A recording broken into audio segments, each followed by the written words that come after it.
This is KABC Radio. I'm Jerry Nichols. Latest crime statistics released today show an alarming rise in violence.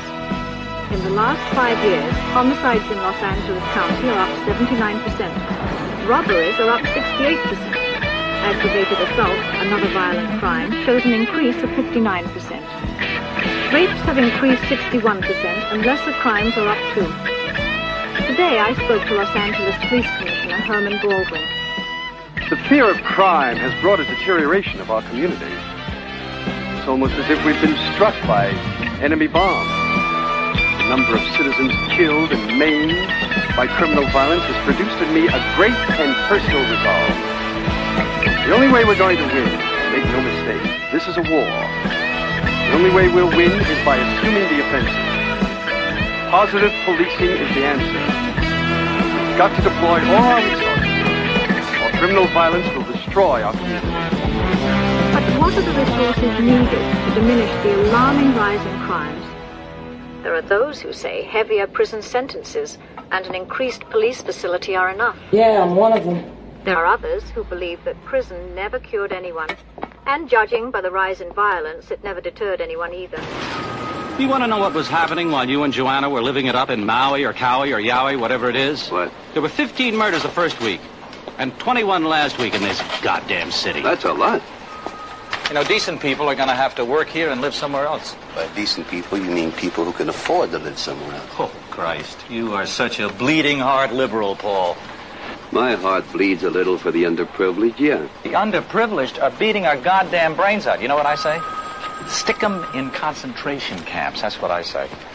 Might amuse you, though. Being from New York, maybe you've never seen a club like this. It's a gun club. We shoot guns. It's a goddamn much hoopla from the gun control people. Half the nation's scared to even hold a gun. You know, like it was a snake who was going to bite you or something. Hell, a gun is just a tool. Like a hammer or an axe. Wasn't long ago, you used to put food on the table. Keep foxes out of the chicken coop. Rustlers off the range. Bandits out of the bank. Paul, how long since you held a pistol in your hand? A long time.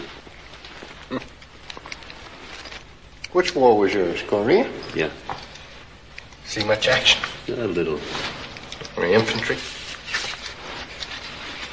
I was a CO in a medical unit. Commanding officer, huh? Conscientious objector. Oh, Christ.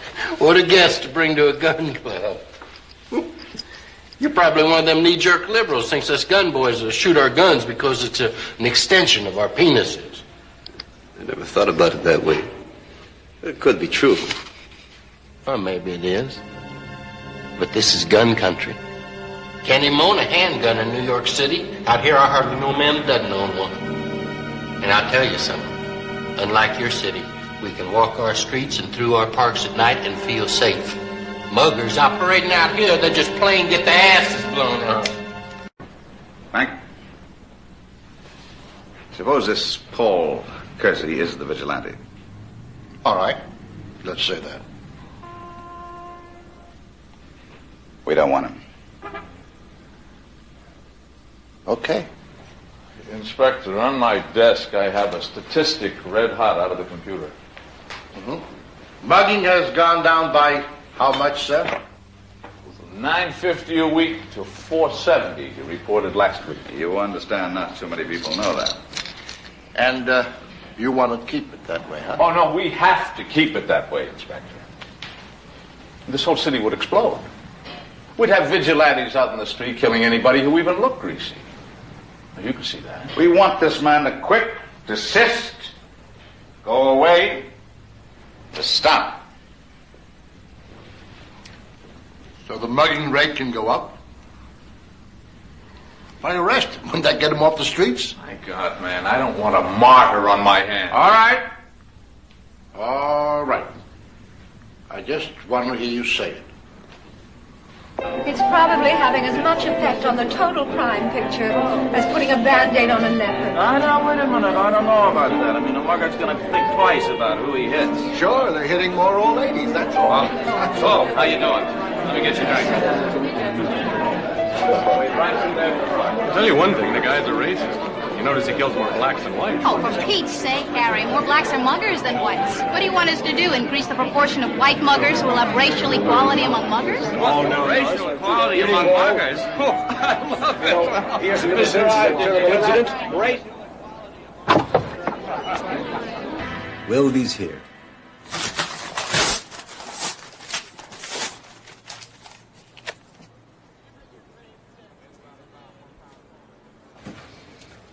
Fires a .475 Wildy Magnum. Real stopping power. Is that like a .44 Magnum? No, a .44 Magnum is a pistol cartridge. And a .475 Wildy Magnum is a shorter version of the African big game cartridge. Makes a real mess. With as many as 90 shootings in a week, violent crime in Chicago is now at a 20-year high. But it's hard to escape the feeling that I failed.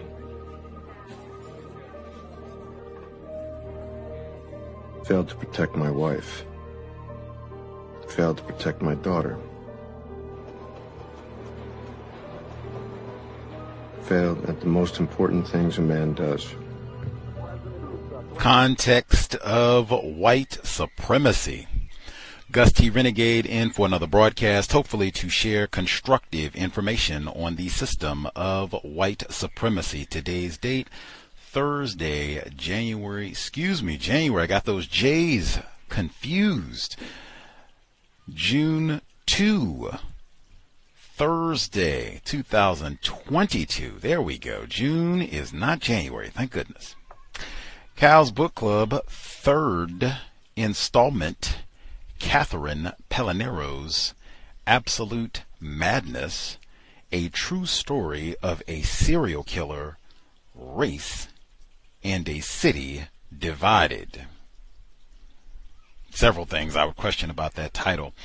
This is our third section or session on the book. We're picking up in the middle of chapter 5. The audio kind of smash up that we heard at the beginning. She mentioned the movie or the film series Death Wish in the text last week, which stars, or the first 5 of them starred Charles Bronson, and then the 6th starred Bruce Willis. So I said 5. These films came out in 1974, 1982, 1985, 1987, 1994, and 2018. They'll probably have more to come. Important film in the annals of white cinema, white supremacy, racism, white culture. Basically, all of these films are about a white man who has his wife and or daughter raped, killed, physically assaulted in some way, generally sexually. It's generally by a gang. It's some sort of gang rape and assault where the black males are very prominent. But that's basically the whole movie. Gang rape happens, and then Charles Bronson, Paul Kersey, gets to get his gun and go out and kill in retribution. The sound clips that we heard, The Great Equalizer. The sound clip that we heard, well, I'll explain them. So it starts off, I went a little bit out of order. I started with Death Wish 3. I actually had to invest like 7 hours of my time to watch 4 of these films.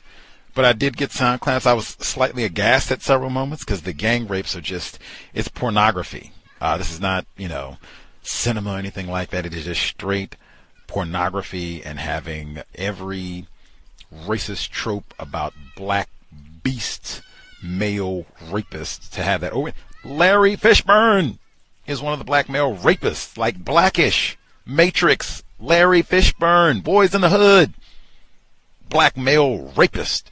I think he's in Death Wish 2. Anyway, so the sound clips that we heard, they start off, I started off with Death Wish 3 in Chicago, where they're talking about the crime rates, and you hear Paul Kersey talking to his boss, or one of his white coworkers, who says, "Man, we got all this crime and everything. You know what I say?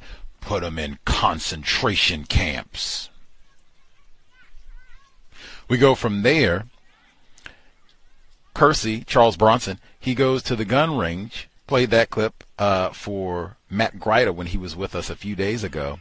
They're at the gun range. He says, oh, you're one of those, liberals and conscientious objector and all the rest of it. You just probably think this gun is an extension of our penis. And Curtis says, I never really thought of it, but I guess it could be true. And then the white man at the gun range agrees with, like, yeah, I guess it could be true. Welsing moment. And then gun country, bang, bang. We go from there. When he said blow their asses away, I even thought that was kind of homoerotic because I was still at the gun range. Anyway, we go from there. All that's in Death Wish 1. The next scene is also from Death Wish 1. So you hear all of these white police officers and attorneys and what have you in New York. They're like, hey, we got this vigilante. He's been killing all these folks, mostly black males. He's been killing all these folks, but crime is down. Hey, maybe we don't want to catch this guy. In fact, we don't want to catch this guy.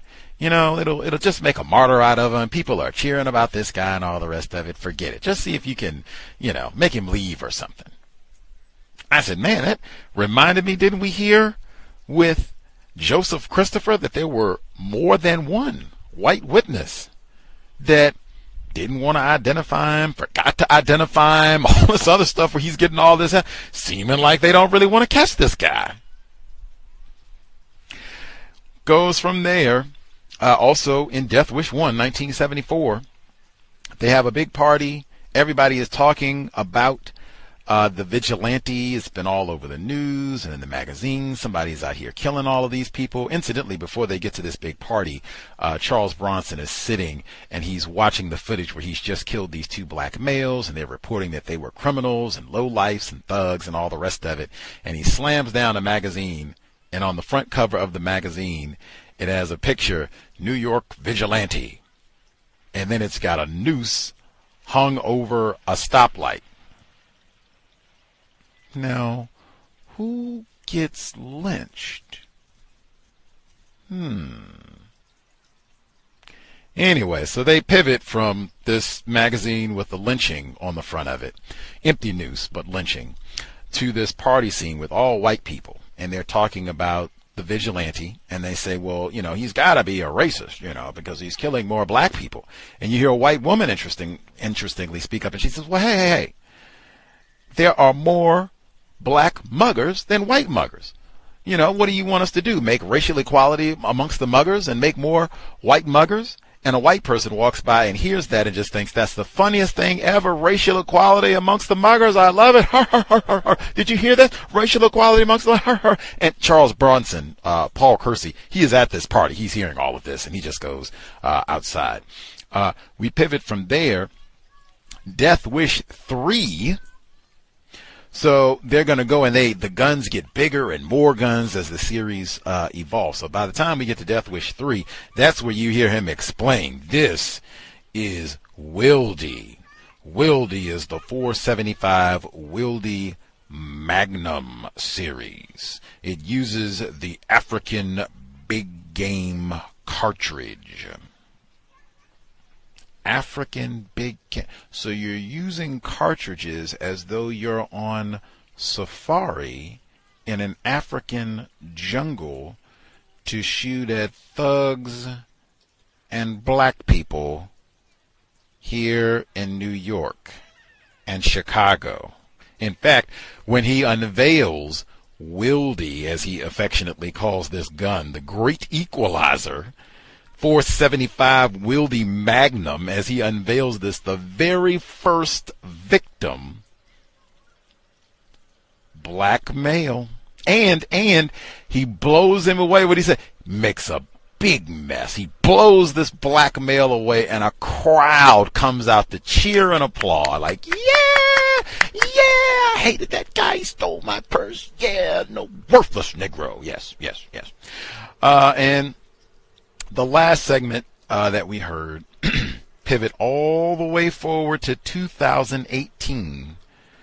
Bruce Willis, before all of his health problems, resurrects Death Wish. Same synopsis, his white wife and white daughter are sexually violated. His wife is killed. His daughter's in a coma for a long time, so he goes around killing all of these people, some of them white. His wife and daughter were assaulted by white people, but whatever. It was a black male who got the information for them to be looted and everything. Anyway, but the scene that we heard after this has happened, before Bruce Willis starts these killings, and he takes the same name, Paul Kersey, he's talking to a psychiatrist, and he says, I feel like a failure as a man. I've failed in the most important ways that you are supposed to exercise your manhood. That gave me quite a bit of significance for this book. And again, I gave you the dates of the films. The first one was 1974. The second film came out in 1982. I have to look at the date to see, had Joseph Christopher even been arrested by the time that the second installment in this series comes out, featuring Lawrence Fishburne as a rapist, gang rapist. Again, she said that was in Matt Greiter's book, it was theorized.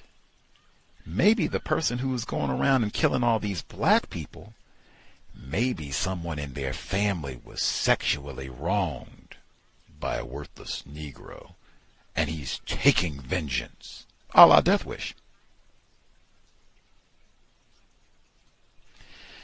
That there is white culture, folks. We will get started. In no way am I suggesting that anyone watch Death Wish. No way, no how. It is lame white supremacist cinema through and through. Reading, way more important. Absolute Madness, Catherine Pelonero. Audio segment 1. Dominic Putayero, the key witness to the Harold Green shooting, had been summoned to Cheektowaga Police Headquarters to work with an artist on refining the original composite. The sketch had been based on his estimate of the shooter's age at 30 to 35. But when the artist drew 30-something type age lines on the face, Dominic said the lines didn't belong, leading police to conclude that the suspect fit the early 20s age range. Dominic was unable to help when it came to hair color, since the shooter had been wearing a hat. Chief Donovan held off on publicly releasing the new composite. It still looked too much like the first. He wanted to be as sure as possible this time. He hoped more witnesses would come forward, particularly any to the daylight shooting of Harold Green. Donovan shared the belief of his counterparts in Cheektowaga that there must be more witnesses, considering the time of day, sunny weather, and how crowded the area had been at the lunch hour. Russell Shabarassi had contacted Cheektowaga police and gave his account of the strange man wearing hunter-type clothing who had sped away in the red station wagon. Russell had noticed some hair sticking out from the man's hat. He described the hair as sandy, brownish blonde, more blondish than dark, and it looked stringy, as if it hadn't been washed in a while. The man had a light complexion and medium build. He described the man's fishing hat and clothing as also looking rather dirty. Russell recalled the red station wagon as a late 1960s model, probably a Ford. The license plate may have had the numbers 194. This information seemed very pertinent. Russell's home was only a block or so away from the Burger King where Green had been shot. Once again, via press conferences and the media, the police asked for the public's help. This time, they emphasized the need for specifics when it came to suspects, names, addresses, license plate numbers. They encouraged anyone who had been in the vicinity of the shootings to contact them with any information, no matter how insignificant it might seem. While they were eager to hear from potential witnesses, they also hoped to discourage the obviously pointless leads on guys who just happened to have blonde hair and might be a bit off-center. The police had enough to contend with just dealing with the folks who called in to report their grumpy neighbors, former spouses, and weird co-workers, all of which had to be checked out, just in case. Then there were the serial confessors, a peculiar though common phenomenon in high-profile murder cases. where individuals would, against all reason and logic, call the police, sometimes persistently, to turn themselves in. Scattered incidents of harassment and/or vigilantism were an added drain. A white man complained to police that 4 young black men had pointed handguns at his car at the intersection of West Delavan and Delaware, and accused him of being the .22 caliber killer. According to the complainant, the men had held him at gunpoint for several minutes before speeding off. Leo Donovan told the press that they still had no viable suspects or solid leads, but he felt that one thing that had been accomplished was the prevention of additional killings, thanks to the police departments and the media. In the same straightforward manner in which he shared information with the press, he had also pointedly expressed his resentment of the criticisms leveled at police and the allegation that the investigation had gotten off to a sluggish start. Donovan countered that the murder probe had been intensive from the start, and remained so. He noted that the Buffalo Homicide Bureau had an exemplary record, with arrests upwards of 80% and a 90% conviction rate.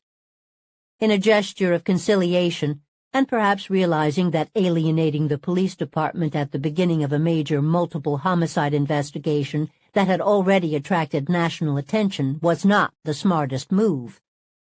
The Courier-Express made a 180-degree turn from their editorial of the previous day and ran a small piece praising the dogged and devoted round-the-clock work of the Buffalo Homicide Squad under the direction of Chief Leo Donovan. Not surprisingly, Richard Arcara's dictate that no one would be in charge of the .22 caliber killer investigation caused problems from the start. As is often the case with leaderless collaborations, it wasn't panning out as the seamless team effort that Arcara had apparently envisioned. The Thursday meeting called by Erie County District Attorney Edward Cosgrove was attended by officials from all 3 police agencies, as well as the state police, Erie and Niagara County Sheriff's Departments, the U.S. Attorney, and Niagara County District Attorney's Office. Donovan and Cosgrove clashed over the latter's call for a news blackout. Cosgrove wanted to appoint Joseph Mordino, an assistant DA and chief of the Violent Felony Offense Bureau, as legal coordinator and spokesman. The idea was that Mordino would have sole responsibility for the release of any information regarding the progress of the investigation. Police would not communicate directly with the media. Donovan objected. If he felt that releasing information to the media would help solve the murders, he would do so. Nor was the idea well received by members of the media, who had waited for more than 2 hours outside the closed-door meeting and were informed of this decision via a press release read by a secretary. Most of the meeting attendees left through a side door in order to avoid questions. When reporters were finally able to reach Joseph Mordino for comments, he had none, except to say, "I'm just getting information today, and I'm in the process of digesting it." When they asked police officials about the meeting and the investigation, they dutifully referred the reporters back to Mordino. Of course, the reporters had their sources anyway, one of whom said that the meeting had consisted mostly of drinking coffee, smoking cigarettes, and shooting the bull, which the reporter duly noted in Friday's newspaper. The news blackout was rescinded the next day. In lifting the gag order, Edward Cosgrove said that Joseph Mordino would continue as legal coordinator, but that the police agencies could speak for themselves. Cosgrove also nixed the hypnotist that Cheektowaga police wanted to bring in for their witness to the Harold Green shooting. Hypnotism had to be handled very carefully, he explained, performed only by a licensed physician with the highest credentials in such a practice. Otherwise, any suspect picked out of a lineup by a witness who had undergone hypnosis might not be admissible in court. A remarkable, though erroneous, report on the .22 caliber killings made the national news on that Friday night, October 3rd. On the CBS Evening News, Walter Cronkite told viewers that Joseph Paul Franklin, wanted in 6 states for a series of sniper attacks on black men, was a top suspect in the Buffalo area shootings. "That's just not true," said Leo Donovan. It had already been discovered that Franklin had checked into a motel in Florence, Kentucky on September 23rd, the day of the Green and Thomas murders, making his presence in Buffalo at the time of the shootings an impossibility. Donovan remained firm in his belief that the shooter was a local man. To that end, and on the basis of tips and profiles of persons with known racist inclinations, detectives had questioned 12 potential suspects on Friday. None had panned out. Police were also in the process of checking out approximately 2,500 older model blue cars registered in western New York, in the hope of finding the one used by the killer in his escape after shooting Emmanuel Thomas. As the weekend progressed, with no promising developments, and the phone tips slowed considerably, Leo Donovan gave serious thought to an unconventional method of tracking the killer. The news director for TV station WKBW had previously approached Donovan about calling in the services of psychics. The station had vetted several with successful track records in helping solve homicide cases and had found 2 individuals in Chicago, one a psychic, the other an astrologer, who would waive their professional fees. If the chief would agree to meet with them, WKBW would cover their travel expenses. Feeling it couldn't hurt, and well aware of the brick wall his detectives had hit in the investigation, Donovan agreed. The Mystics flew into Buffalo and met with Donovan for several hours on Monday. They were taken to the crime scenes. They handled the victim's clothing and the .22 caliber cartridge cases. They told the police that the weapon used in the homicides was potentially available to them. It was buried in a plastic bag behind a maintenance building in a cemetery. The spot was marked with a brown or tan stone approximately 8 inches wide, with 2 quartz-like stripes running through it. They gave the police a general area where the cemetery was located, adding that it was in a poor state of repair. When reporters asked Donovan why he had agreed to such an unorthodox mode of investigation, he said, "We don't have much to go on in this case. I'm sorely in need of information and direction, and I'm receptive to any and all information that comes in, no matter what the source, if it eventually leads to the killer." Donovan added that the psychic, a woman, had made a drawing of the killer that was not too far off the new composite sketch police had been working on for a week. Officers spent the following day searching various cemeteries. They found nothing. Following their meeting on Monday with Chief Donovan, the psychic and the astrologer had been eager to return to Chicago. "There's a criminal out there who is a murderer. If he knows we're on his trail, we can be knocked off too," the psychic explained. They asked the media not to use their names until they were out of town. 13 days had passed since the 36-hour killing spree that had taken 4 lives. Phone tips had all but dried up. The public furor and panic had subsided. With no real leads and nothing new to go on, detectives revisited the same ground, hoping to turn up anything that might have been overlooked. Officers who had been hurriedly added to the investigation at its height were quietly reassigned to other cases. As the sun set on Tuesday, October 7th, with the sudden strange rash of murders now 2 weeks behind them, the people of western New York perhaps slept a bit more peacefully beneath the waning crescent moon, never suspecting that the worst was yet to come. Chapter 6, October 8th through the 19th, 1980. On the night of Tuesday, October 7th, Parlor Edwards said good night to his lady friend, Aileen Carr, at 7:45, and got in the driver's seat of his brown checker taxicab. He pulled away from Aileen's house at 1102 Ellicott Street in Buffalo and drove off for another night of work. He mentioned to Aileen that he had a special that night, meaning a regular customer, whom he was to pick up at the suburban Depew train station at 2:30 a.m. Though she gave it no thought at the time, Aileen assumed that Parler would spend the earlier part of the night at the train and bus stations in downtown Buffalo, where he typically began his evening shifts in search of fares. As Aileen would later tell investigators, Parler was very predictable, a man with structured, routine ways and little variation in his schedule or habits. When Parler left her home on Tuesday night, Aileen had every expectation of seeing him the next morning at 8 a.m., when he would pick her up to take her to work, and then again at 5, after her workday, to drive her home again, as he did every Tuesday through Saturday. Even with his late special fare at 2:30 a.m., Aileen felt sure that Parler would be at home on time the next morning, as always. Parler W. Edwards was 71 years old. Though he was diabetic and had had a rather serious health crisis a year earlier that had landed him in the VA hospital for a time, he was a fit and strong man. He stayed active and controlled his diabetes with a strict diet and abstention from alcohol. In more ways than one, Parler was a man who knew how to take care of himself.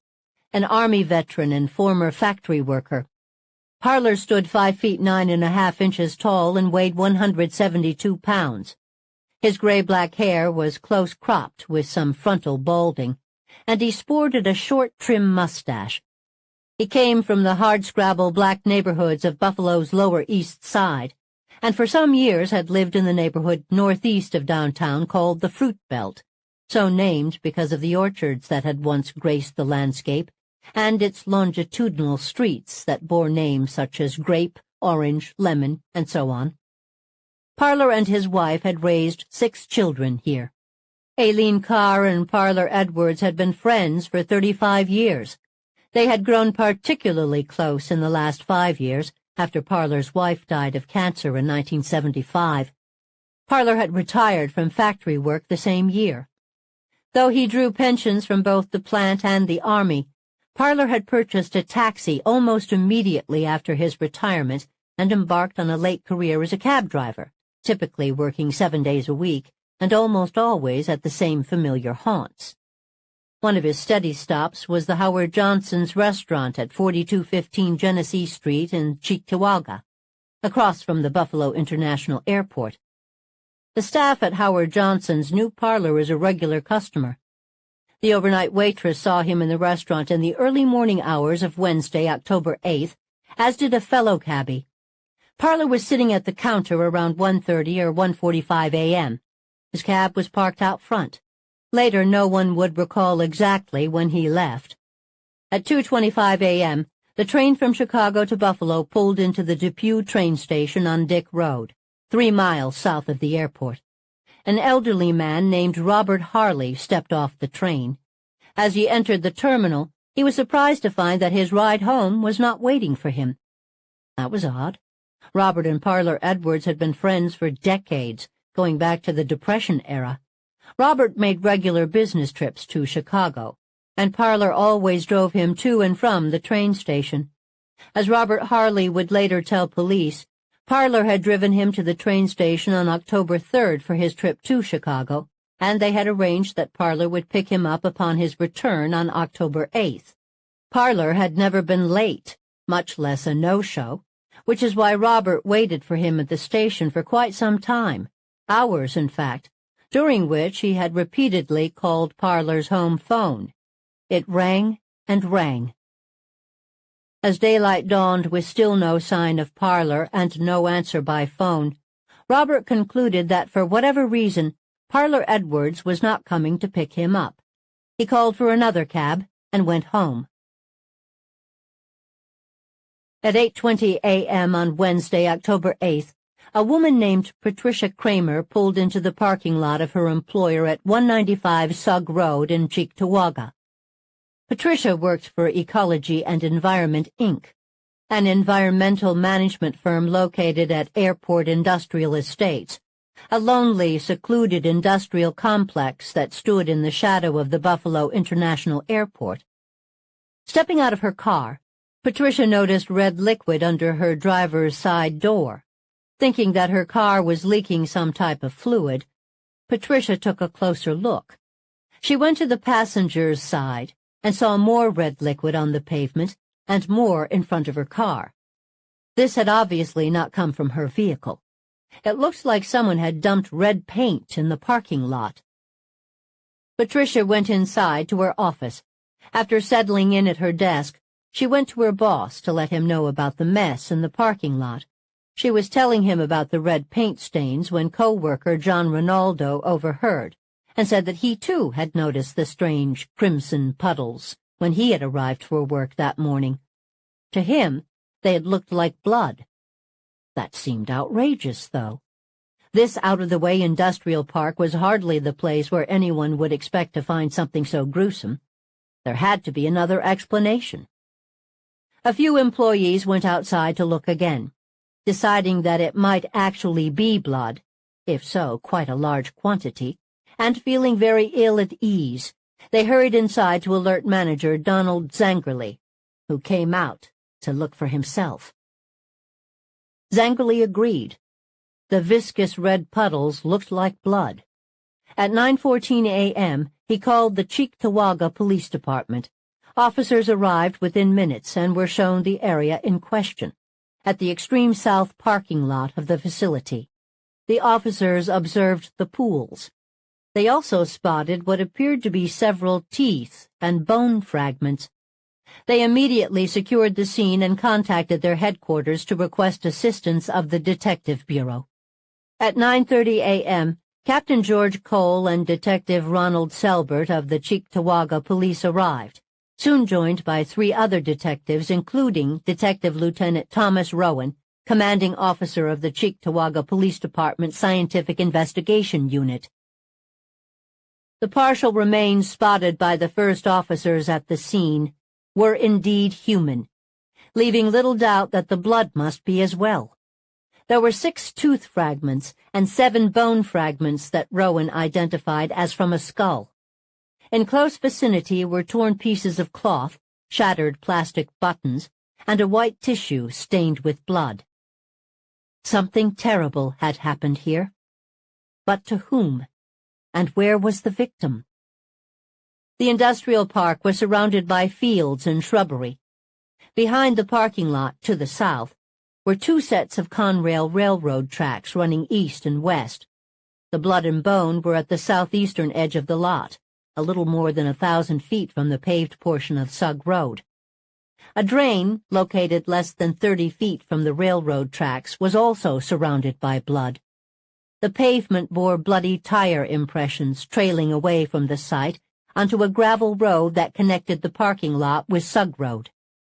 The Cheektowaga police immediately began collecting physical evidence and launched a search of the area, including the adjacent fields and railroad tracks. Judging by the carnage, they anticipated finding a body rather than a live victim. They found neither. But in a brush area just off the south edge of the parking lot, where it appeared that several branches had been broken off, they did find a 3/4-inch metal pipe measuring about 20 inches long. The pipe was stained with blood and hair. Detectives questioned the employees of Ecology and Environment. Patricia Kramer could add nothing beyond her discovery of the liquid under her car that she had initially mistaken for red paint. The first employee had arrived at 7:10 a.m. He had parked near the middle of the lot and did not see the red pools. The parking lot had been deserted with the exception of 2 cars belonging to employees of Ecology and Environment that had been parked there for a number of weeks. He had opened the building as usual and had observed nothing out of the ordinary. John Ronaldo had arrived at work shortly after 8 a.m. and parked in his usual spot in the south side lot near the drain. He had backed his car up against the brush in the vicinity of the railroad tracks. Upon exiting his vehicle, he had noticed the red stains on the ground. He also noticed that the weeds at the edge of the parking lot had been knocked down somewhat, as if possibly a car had been stuck there. None of the other employees had seen anything amiss prior to their 2 co-workers alerting them to the red substance in the lot. The Allen Bradley Company shared the same building, and their employees were questioned as well, with the same results. No one had seen any suspicious persons or vehicles that morning. The night maintenance man for Alan Bradley hadn't noticed anyone or anything unusual the previous evening. One employee at Ecology and Environment told police that the day before, sometime between 1 and 2 p.m., she had looked out her office window and saw a white male walking on the railroad tracks. She described him as 5'10" to 6 feet, medium build, wearing a red and black checkered wool jacket, carrying a club or baseball bat. She could only see him from the waist up because of the brush between the building and the tracks. He appeared to be always looking at the ground and walking back and forth toward Sugg Road and back in the opposite direction. Ecology and Environment had a night shift, and police questioned the 3 employees who had worked the night of October 7th. All 3 had parked close to the building some distance from where the blood and bone fragments were discovered the next morning, and had neither seen nor heard anything out of the ordinary.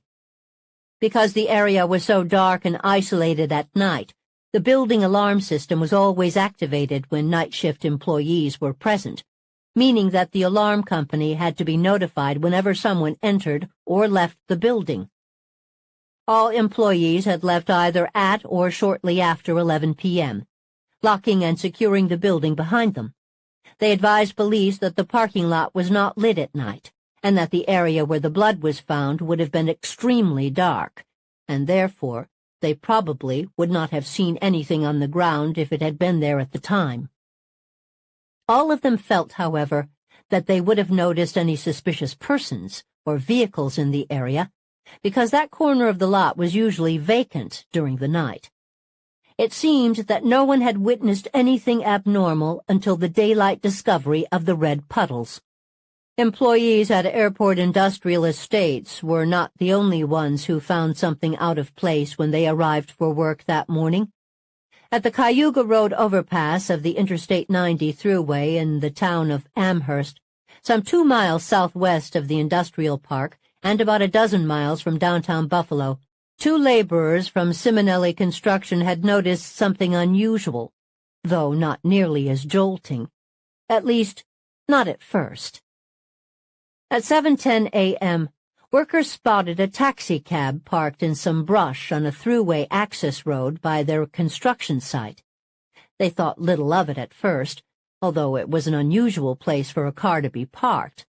The access road, which ran parallel to the thruway, was not an actual road, but rather had been cleared out just a few days prior to facilitate movement of equipment back and forth along the thruway at the construction site. The cab had not been there when they had left work the previous afternoon. A few hours later, when the taxi still had not been moved, Construction Superintendent Thomas Jerwanka went down to take a closer look. The vehicle looked abandoned. He saw no one inside. Walking around to the rear, Jerwanka saw what looked like blood on the trunk and rear bumper. He reported it to his office and to a thruway toll collector, who called the New York State Police. Trooper E.J. Ryback responded to the scene at 10:20 a.m. He noted the vehicle, a 1979 brown checker taxicab, had apparently been abandoned just off the access road, approximately 120 feet down an embankment on the north side of the thruway at milepost 419. It appeared that the taxi had been driven off of the access road into an area of heavy brush and trees, in an attempt to conceal it from view. 2 small trees had been cut down and placed across the taxi. Ryback noticed the bloody marks on the back of the vehicle as well as a piece of clothing protruding from the trunk.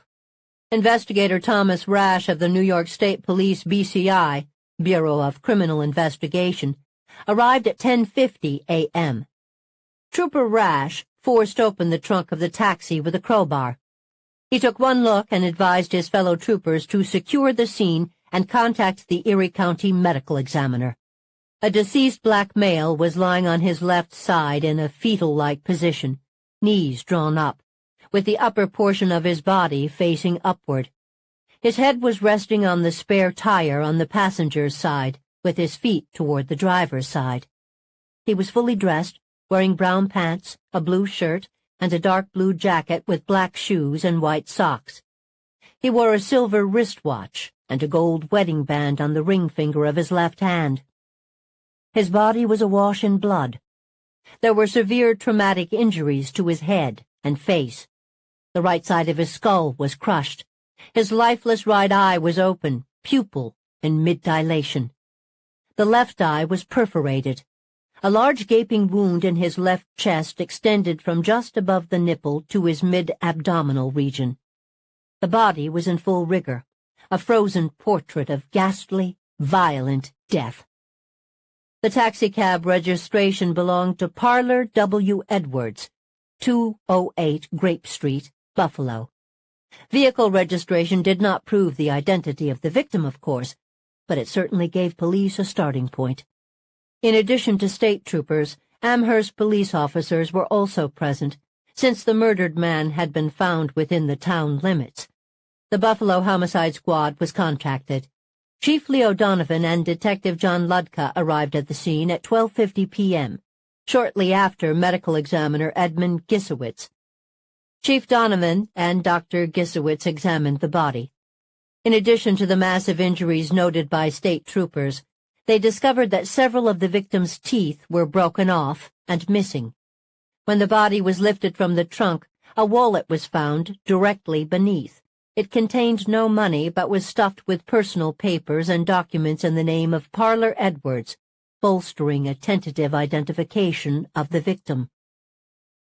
Word had filtered through that the Cheektowaga police were investigating the scene of an apparently violent assault, sans a body, but with tooth and bone fragments, in the parking lot of the nearby airport industrial estates. Officers from all three municipalities, along with the New York State Police, traveled the 2 miles back and forth between locations to make comparisons and determine if this was a single crime with 2 crime scenes, one where the victim had been killed, the other where the body had been left. Among the state police present were Captain Henry F. Hank Williams, area commander of the BCI, and Raymond P. Sam Slade, one of the Bureau's most noted senior investigators. Less than 24 hours earlier, on the night of Tuesday, October 7th, Hank Williams and Leo Donovan had attended a contentious 3-hour meeting organized by Build Unity, Independence, Liberty, and Dignity, an activist group dedicated to protecting and enriching the lives of black citizens. Held at the Build Town Hall on Main Street in Buffalo, the meeting had more than 250 people in attendance and included representatives from 38 different community groups. Daniel Acker had been there, along with other prominent local civil rights leaders, and Councilman David Collins, who represented Buffalo's Maston district on the east side. Erie County Undersheriff Thomas Higgins and Michael Lennon, executive assistant to District Attorney Edward Cosgrove, had also attended. Though the overall atmosphere in the community appeared to have stabilized in the 2 weeks since the .22 caliber killings, the mood at the Build Town Hall gathering demonstrated that, at least in some quarters, suspicion, mistrust, fear, and anger abounded. Much of it was directed against police, governmental authorities, the media, and even fellow black citizens who were not, in the opinion of the organizers, adequately uniting and giving the matter the serious attention that they should. Ire against law enforcement and officialdom was palpable. Rebukes ran the gamut from frustration to outright acrimony. Veiled accusations of incompetence were voiced, along with insinuations that the killer hadn't been apprehended yet because authorities just didn't care. In response to speakers who declared that the .22 caliber killings were part of a plot to eliminate black people, an attendee named Aris Khan said, "It has been a plot for 400 years, and the media have perpetrated the plot." Khan described himself as a Buffalonian who had an interest in bringing unity among black citizens. He called for a boycott against any black-supported community groups, churches, and businesses that had not sent representatives to the meeting. The organizers had 4 proposals they wished law enforcement to adopt. The first, was the promise of an intensive investigation into the Ku Klux Klan and other neo-Nazi groups in the Buffalo area. Several speakers asserted that if KKK members and neo-Nazis had been sent to jail years ago, as had happened during law enforcement efforts to quash the Black Panther Party in the late 1960s and early 70s, blacks would not be under threat from white hate groups. Despite the absence of any hard evidence, a conclusion had been reached by some that the murders were a coordinated effort by multiple assassins rather than the work of a rogue killer. The Reverend Charlie H. Fisher, executive director of BUILD, referred to the murders as part of an international conspiracy. Chief Donovan told attendees that the intelligence squad of the Buffalo Police Department had been conducting just such a probe in the wake of the killings, but had not uncovered any ongoing activity of the KKK or other hate groups. The second proposal called for the establishment of a People's Commission on Violence Against Black Persons. The third, a task force made up of African-American police officers that would, according to BUILD State of Affairs Committee Vice President Ernestine Robinson, go into action when black citizens came under attack by forces that continued to elude the law. The fourth proposal was to establish funding of anti-crime programs that had formerly been funded by the United States Law Enforcement Assistance Administration, but had since been discontinued in Buffalo and other parts of the country. The law enforcement officials agreed to discuss the proposals with their superiors. This did little to bolster faith, however, particularly for those who felt they were dealing with a long-standing endemic problem in the system rather than a current crime wave. The criticisms had irked District Attorney Edward Cosgrove. He knew the number of man-hours and the resources devoted to the investigation. Cosgrove also well knew both the competence of Leo Donovan's homicide squad and the inherent difficulties of solving the type of hit-and-run, stranger-on-stranger violence that the .22 caliber case presented. Fear and anger were understandable, but they were not the ideal platform for a solution. On the contrary, denunciations and hostile rhetoric could mobilize the community in all the wrong ways. Edward C. Cosgrove, 46, was in his second term as District Attorney of Erie County. Over the 6 years since his first election to the office in 1974, Cosgrove had amassed an impressive record. His office had successfully prosecuted a wide array of challenging cases, from organized crime homicides to municipal corruption in the town of Cheektowaga, to the investigation and prosecution of a particularly sensitive and high-profile death of a man named Richard Long at the hands of some off-duty Buffalo police officers.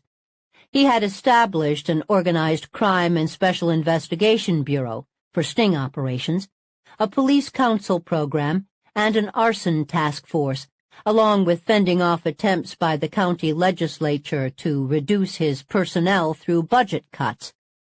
Cosgrove had, in fact, increased the number of assistant district attorneys under his command from 65 to its current number of 76. While the population had diminished, crime had not. The annual caseload had risen from 30,900 in 1974 to 41,000 in 1979. The conviction rate under Cosgrove could be described as excellent.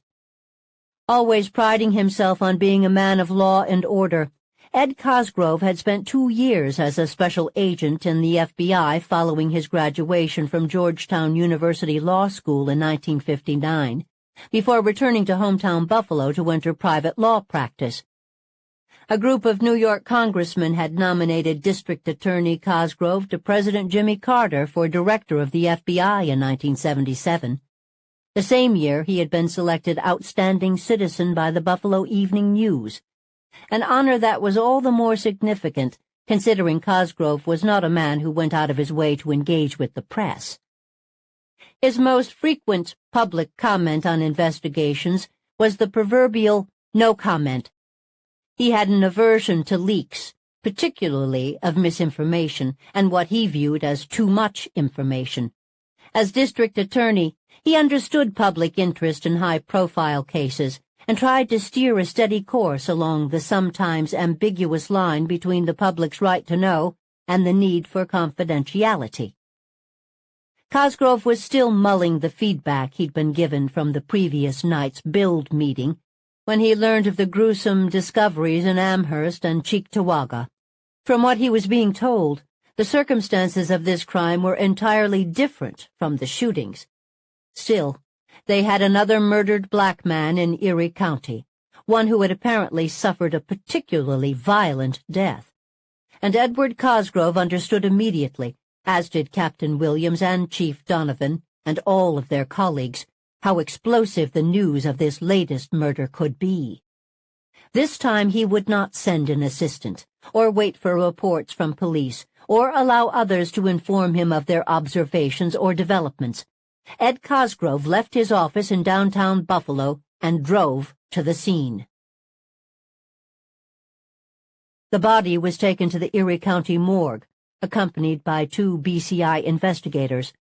State troopers and Amherst police took possession of the cab and had it towed to the state police barracks for processing, while dozens of officers and technicians combed both crime scenes, including the route in between the 2 locations, searching, documenting, collecting evidence, and anything that might be evidence.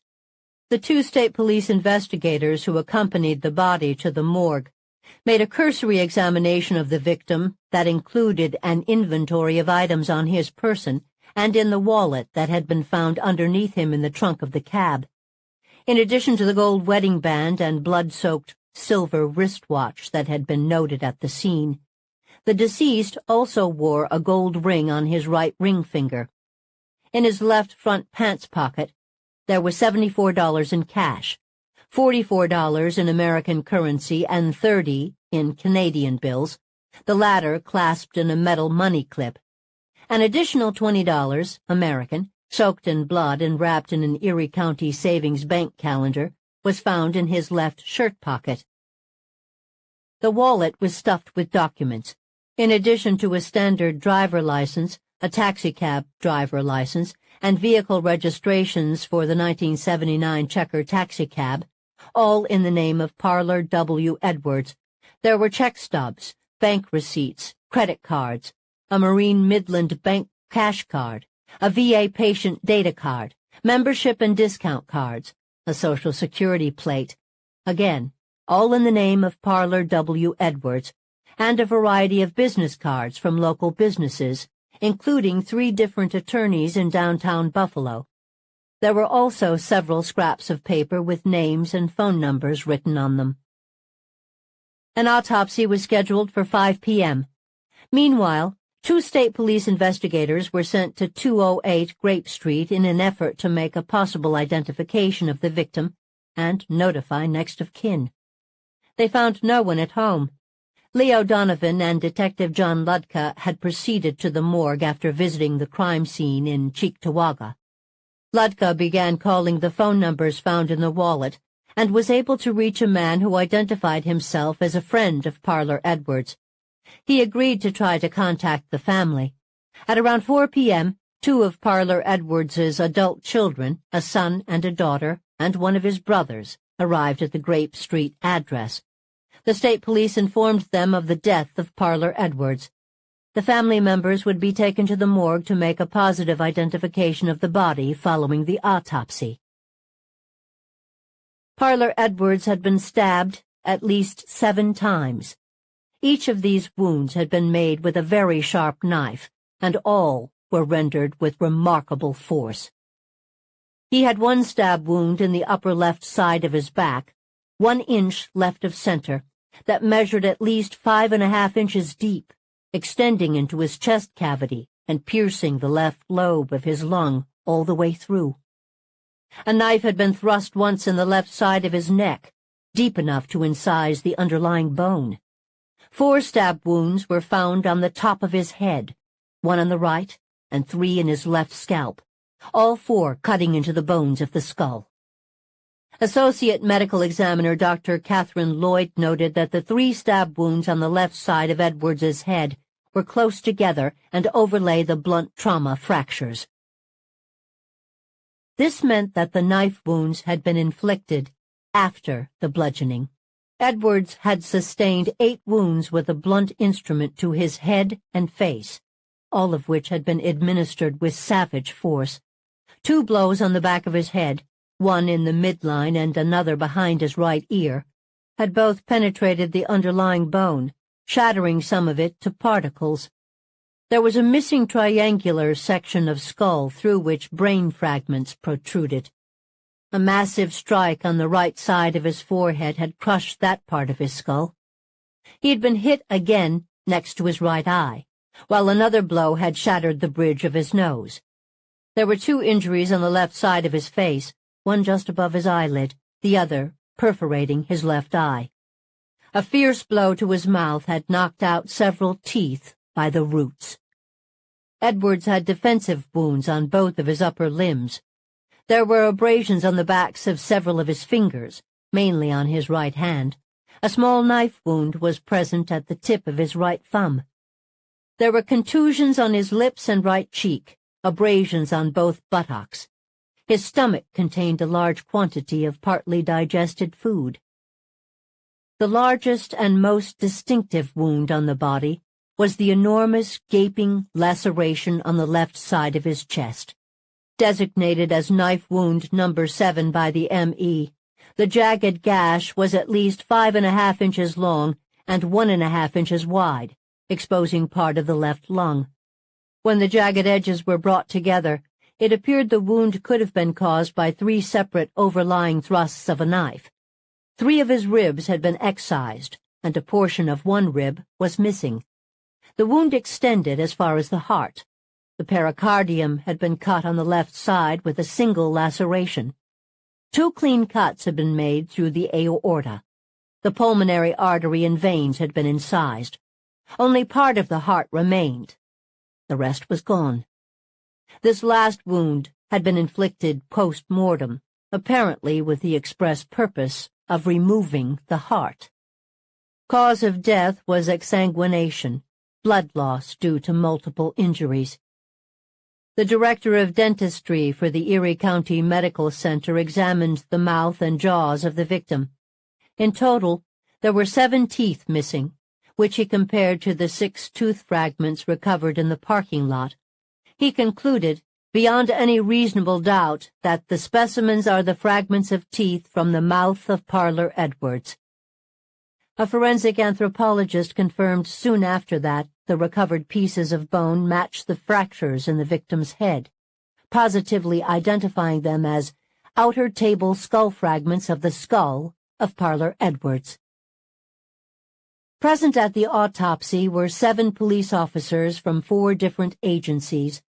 The cab and body had been found on State Thruway property in the town of Amherst, thus involving both the New York State Police and Amherst Police Department. The site of the attack in the parking lot of Airport Industrial Estates was within the town limits of Cheektowaga. The Buffalo Police Department had been alerted because of the ongoing investigation of the .22 caliber killings. Leo Donovan and 2 of his homicide detectives attended the autopsy. Despite the vast dissimilarity between this murder and the shootings, there was still the similarity, or at least pseudo-similarity, of the victim. From the moment of the discovery of the cab and body, a decision had been made that all 4 police agencies would collaborate on this investigation. Dozens of officers were scouring the crime scenes for recovery of evidence, now to include a search for the victim's heart. Among the law enforcement at the autopsy was Detective Lieutenant Thomas Rowan of the Cheektowaga Police. Rowan would long remember the sense of gravitas and foreboding that hung over the room. As he recalled it, we had all been at many autopsies by that time in our careers, more so Leo Donovan, who had certainly attended hundreds. But this was so atypical, so beyond the pale of anything we had encountered before.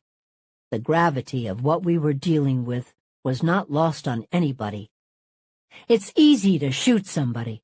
It's more difficult to stab someone. When it comes to dismemberment, It takes someone who is psychologically on the evil side of the spectrum. Way on the other side of the bell curve of types of offenders. We all understand the impact of having a person or persons out there capable of doing something like this. There was a heavy pall over the room, for both the brutality that had been inflicted on this man, and also because we all understood immediately what the future was looking like. One of the looming questions, of course, was whether this murder was connected to the .22 caliber killings. If so, it represented an escalation in violence that was as bewildering to contemplate as it was horrifying. We couldn't dismiss any possibilities at this point. Until we learned what the physical evidence would show, we couldn't rule out anything. Physical evidence, both the collection and scientific analysis of it, was Rowan's area of expertise. While other investigators persuaded witnesses and suspects to speak, Rowan coaxed a voice out of forensic evidence. Though he was only 28 years old, Tom Rowan had attained the rank of commanding officer of his department's scientific investigation unit. He had joined the Cheektowaga Police in 1974, 2 years after earning his bachelor's degree in imaging technology from the Brooks Institute in Santa Barbara, California. His plan had been to work for the NASA space program, as many of his fellow grads had done. Instead, he had returned to his hometown and put his considerable training and skills to work in law enforcement. Having a scientific background had worked to his benefit at a time when crime scene processing was on the cusp of incorporating more advanced technologies. Few police officers had been trained in scientific methodologies, and Rowan's unique background and meticulous adherence to scientific procedures had allowed him to advance rapidly through the ranks. He was frequently called in to collaborate on complex cases with his science-oriented colleagues at the Central Police Services Lab in Buffalo. He was already well familiar with the .22 caliber investigation, since he had processed the crime scene of the Harold Green shooting, which had occurred in Cheektowaga. Prior to coming to the morgue late that afternoon, Tom Rowan had spent the day overseeing the collection and handling of evidence at the Airport Industrial Estates crime scene, and had assisted Detective Lieutenant Michael Melton, his close colleague and counterpart in the Amherst Police Department, at the site of the cab. A massive amount of material had already been collected: blood samples, fingerprints, tire and shoe impressions, and every bit of debris within a wide radius of both locations. At Rowan's direction, portions of the parking lot stained with forensic evidence were jackhammered out. He and Detective Melton had photographed both scenes, as had a state trooper. The stomach contents of Parlor Edwards obtained at the autopsy were turned over to him for analysis. Tom Rowan returned to his lab where he spent a long night, the first of many as it turned out, examining evidence, listening for the story it would tell him. His colleagues were meanwhile listening to what the people closest to Parlor Edwards could tell them. Parlor's family had led them to his close friend Aileen Carr, who gave them an account of the perfectly routine evening she and Parlor had spent the night before, his habits, and his schedule. Though Parlor lived at his Grape Street address, he spent most of his non-working time with Aileen, mainly at her home. Parlor's schedule really never wavered, she said. He drove his cab all day while she was at work, then they would have dinner together at her house, watch the TV news, and then Parlor would go out to work again. He typically worked till midnight, and would always tell Aileen if he had a special fare that would keep him out later, as had been the case the previous night. Parlor only had 2 specials. One was a lady who lived in the suburbs. The other was Robert Harley, the retired businessman who made regular trips to Chicago. Aileen described her social life with Parlor as very simple, mostly just leisurely rides in his cab on the rare occasions he took a day off. Sometimes they would take a drive to Fort Erie, Canada, and eat at a Chinese restaurant or visit his relatives. Parlor was tight with his money, Aileen said, but he would buy gifts for special occasions such as birthdays or Christmas. He really didn't talk about his financial affairs, but Aileen believed he was receiving 2 or 3 monthly checks from the Army, including a disability pension. He also collected a pension from the plant in North Buffalo in addition to his Social Security and whatever he earned as a cab driver. She mentioned that he usually kept large amounts of money on him, anywhere from $700 to $800, and he was in the practice of cashing checks for fares and friends. Aileen could offer no suspects or leads for the murder. She described Parler as a very good and decent man, very dependable, a wonderful father who was close to his children. According to Aileen, there had been no change in Parler's lifestyle or behavior in the weeks leading up to his murder. Tuesday, October 7th, had been like any other day. Parler Edwards did seem to have a very patterned life. Police spoke with other cabbies, skycaps, and employees at the depots and at the airport, all the locations Aileen had mentioned. A number of them had seen Parler in his cab at various times throughout the night in the usual places. One cabbie who had been parked behind him alongside the Greyhound bus terminal in downtown Buffalo recalled that Parler got a fare at about 9:15 p.m. that may have been 1 or 2 passengers, possibly white, but all he could remember for sure was a tan suitcase. When asked how he could recall the color of the suitcase but not the number or race of the riders, he replied that he judged fares as good or bad tippers on whether they did or didn't have luggage. No one had noticed Parler pick up any suspicious-looking fares. It was also mentioned to investigators that Parler was not the type to take chances that way. Parler Edwards was very streetwise, cautious, and savvy, not the sort to let his guard down.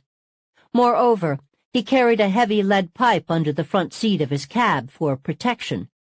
Parler's kids had also mentioned the lead pipe that their father kept in his cab. They said it sometimes rolled out from beneath the driver's seat onto the floor. Parler's special fare, Robert Harley, likewise said that his longtime friend was a streetwise guy and nobody's fool. Like Aileen, he stressed that Parler was a good and honest man, a non-drinker, and he could think of no one who would want to harm him. Police interviewed the overnight crew at the Depew train station, who confirmed the arrival of the train from Chicago at 2:25 a.m., as well as Robert Harley's account that he had waited at the station for hours. No one at the station had seen Parler Edwards, however. He apparently never made it there. Never made it there. Context of White Supremacy. So that's what we'll pick up at. We are in Chapter 6. So the next paragraph, the victim had such regular habits that police were quickly able to trace virtually all of his whereabouts. That's what we'll pick up at in Chapter 6. Context of White Supremacy. The number to dial if you have commentary to share on our first session of Absolute Madness, 720-716-7300. The code 564-943#. Press star 61 if you would like to participate. Email address untiljustice@gmail.com. untiljustice@gmail.com. Feel free to write out your thoughts, questions as we are moseying along through the book. The number again, 720-716-7300. The code 564-943#. Press star 61 if you would like to participate. Let's see, I'll read a little bit of our email and then we'll get to the folks who dialed in. Let's see, one of our investors who wrote in, "Greetings, Gus. I have yet to read or see any mention in media of the 1980 .22 caliber killer in connection with the most recent Buffalo massacre. I can stop here really quick. The Buffalo News, they did have a report on so-called Memorial Day, Monday of this week, where they did have a paragraph. It was the report was something to the effect of racism has always been here, and talking about the Payton Gendron massacre. And they had a paragraph about midway through where they did mention Joseph G. Christopher in the annals of racism in the history of Buffalo. They had a paragraph about his crimes and all that, and I think a link to one of their other stories. But again, I said, hey, the Buffalo News, Matt Greida, he was just a guest on our program Monday. He wrote for them for 50 years. He spent a lot of time covering this case.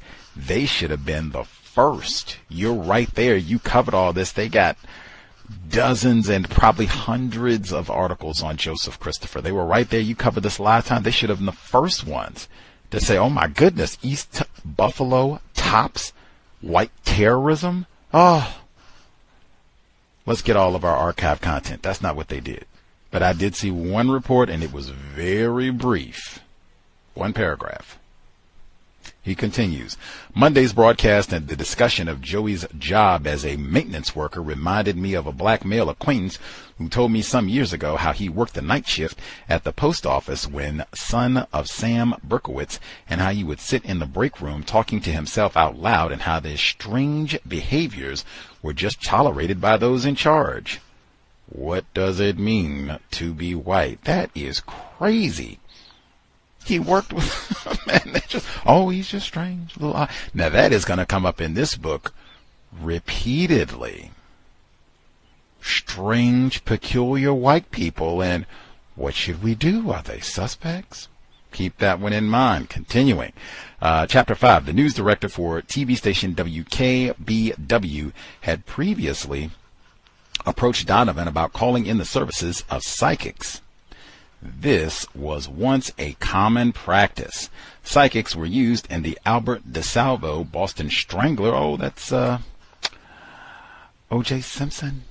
Mr. Bailey was a guest on our program, F. Lee Bailey, back in 2020, literally like a month or so before he passed away. And John Wayne Gacy cases, for example. I think most police agencies disavow their usage currently. Chapter 6. Number 1, Eris Khan said he called for a boycott against any black-supported community groups, churches, and businesses that had not sent representatives to the meeting. This seems very misguided and would only be detrimental to other victims. If non-white victims had a code and engaged in only the most constructive activities, maybe there would not be a need to discuss so-called boycotts. Number 2. The organizers had 4 proposals. First, intensive investigation into the Ku Klux Klan neo-Nazi groups, Buffalo area. Second proposal called for the establishment of a People's Commission on Violence Against Black Persons. Third, a task force made up of African-American police officers that would, according to Build State of Affairs Committee Vice President Ernestine Robinson, go into action when black citizens came under attack by forces that continue to elude the law. Fourth proposal was to establish funding of anti-crime programs that had formerly been funded by the U.S. Law Enforcement Assistance Administration but had since been discontinued in Buffalo. 40 years later, these proposals seem very similar to the suggestions of non-white victims in 2022. Oh, that's so sad. With the same ineffective result. Oh, that's like a double whammy. The same ineffective. Now, I think, again, a massive part of this is if more of us were aware all of this happened before, then, whoa, well, what did they do last time? Clearly that didn't work, so we don't want to just keep doing the same thing. And again, what is it they say? Those who do not learn from history, what did they not learn? Even rewind to that question, what does it mean to be white?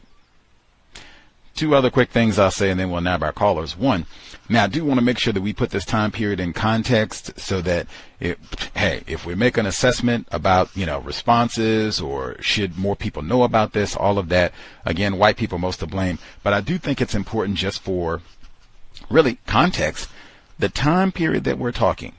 All of this began September 1980.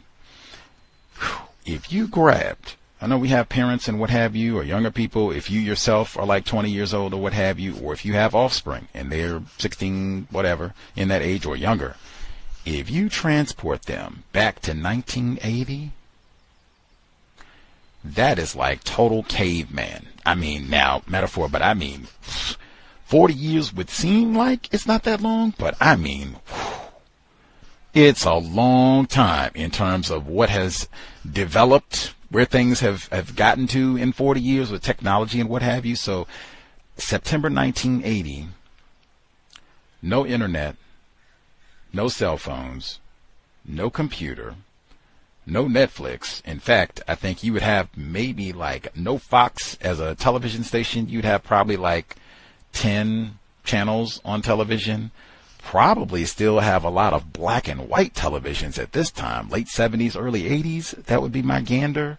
Maybe a lot of households would still probably one television in the household. Television went off at this time, like at 11, 12, somewhere in there. It would just go off. That would be all the TV watching for the day. And next day, ISIS papers did not exist. Neely Fuller Jr.'s code book did not exist, or the word God, obviously.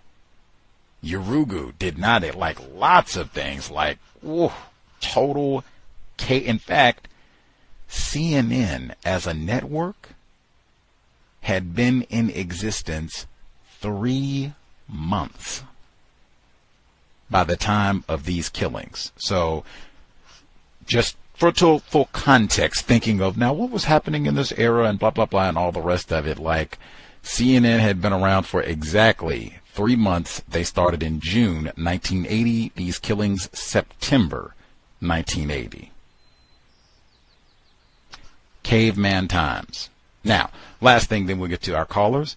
For our book club, really for counter-racism purposes in general, we should all look to be logical in how we participate in conversations, make them as constructive as possible. The book club, we are focused. The price of admission for the book club is I have been reading and or paying attention to the audio. If you have not been paying attention and or reading the book, you are just listening. It is great to hear from folks. Never enjoy being here by myself, a la the man in the high castle. But we're supposed to be focused, right? Book club, I think it's correct, logical.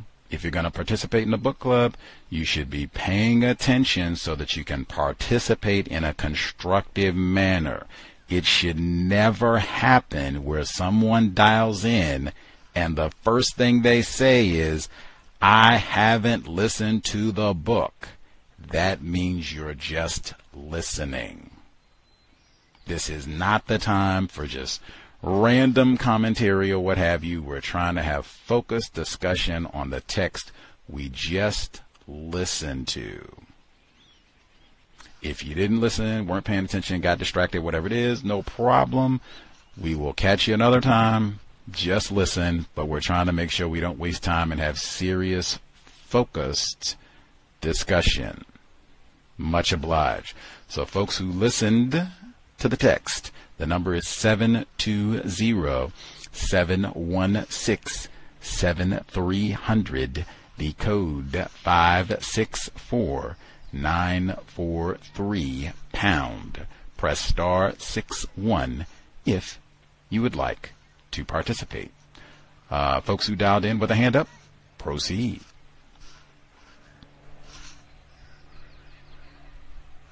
Can I be heard? Bay Area Mom, yes ma'am. Thank you for taking my call. Greetings to everyone participating in the program. So, I have been paying attention to the book. I'm so excited. Just sometimes I get lost on the space coaster. So what I did, what I was thinking about, particularly the murder with the gentleman, guess he was kind of like what would you call him, a hustler? He had a few jobs, after his, guess he was in the military. He had like pensions and stuff from different jobs, and then he just did odd and end things just to make sure the money flowed. They had said he was real witty once they, got in contact with somebody that knew him. They would always say he was real witty. He was very street smart, rather, and, he wouldn't let anybody con him or dupe him. But we're off guard when it comes to white people. So I think when we're street smart and so forth, it's when we're dealing with people that aren't white. But when they're white, we don't look at them as if they'll do anything to us or if they're up to anything. We're only looking for that, from that kind of behavior. We're only looking for that kind of behavior from us or maybe others, but particularly us. So that's what I want to chime in. I'll pop in again later, and thank you. Much obliged, Bay Area mom. Parlor Edwards talking about how street smart he was. Other folks who dialed in with a hand up, line should be open. Proceed. Can I be heard? Heard both of you. Let's see. We'll nab Henry in Chicago. I think I saw him on the line first. All right, thank you. Greetings, Gus. Greetings to all the callers and listeners. In the previous chapter, I saw where they were talking about how the Buffalo police, it said, while they were eager to hear from the potential witnesses, they hoped to discourage the obviously pointless leads on guys who had just happened to have blonde hair and might be a bit off-centered. The police had enough to contend with just dealing with the folks who called in to report their grumpy neighbors, former spouses, and weird co-workers, all which had been checked out just in case. Now, I thought about that and I said, if it was in reverse where it was a black guy killing white people, they would go straight into the black neighborhoods and round up every nigger in sight that was a black male and incarcerate them and vet them out. So it's no surprise that these cops didn't want to, just go, go with pointless leads. Because obviously, every black man fits the description of some crime that they committed. I would even venture to say that I was even picked up as a potential person who robbed a liquor store years ago. So, but yeah, so, it's no surprise that cops don't want to round up a whole bunch of white people. You often see they're very sensitive to that, arresting their own people. Reverend Charlie Fisher. In that meeting with the black residents of Buffalo, and how they were kind of, telling the cops that they weren't doing their jobs. One of the probably the closest things that I would say they were being less confused on white supremacy, because it took a white serial killer to kill black men to realize that the cops really don't care about protecting black people in the Buffalo neighborhood. But it seems like the author kind of made them look like they were conspiracy theorists. This one thing that says Reverend Charlie H. Fisher, executive director of BUILD, referred to the murders as part of an international conspiracy. I guess for me, killing black men is not a conspiracy. For me, killing black men is a plan. So that's just my opinion on that. And then earlier, before you started the recording, you were talking about Death Wish, and I think you played some clips on it. And it's interesting, the most recent Death Wish movie that you had played was in Chicago. And I know Chicago has been like the target of, when people want to talk about black-on-black violence. Actually, it was recently mentioned with Governor Greg Abbott in Texas when he was talking about the school shooting. And so Chicago, for some reason, in the last couple of years, have always been the center of black-on-black violence, even though Chicago only has like 800,000 black people in the city. So, yeah, that's interesting. And one last thing too. Before Death Wish, there was Dirty Harry. White man killing. I think he was killing some black folks in that movie too.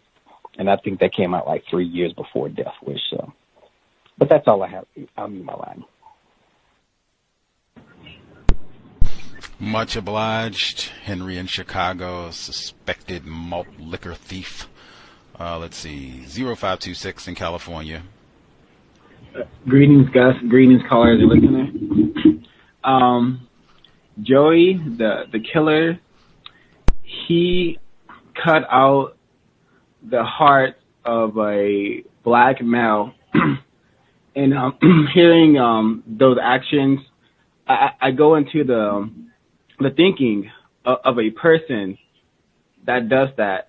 And maybe that's why Neely Fuller says that there's non-white people, white people, and white supremacists, and that they're hiding in plain sight because that behavior of the white supremacist Joy of cutting out the heart of a person, that seems very alien, very, very, very Yurugu.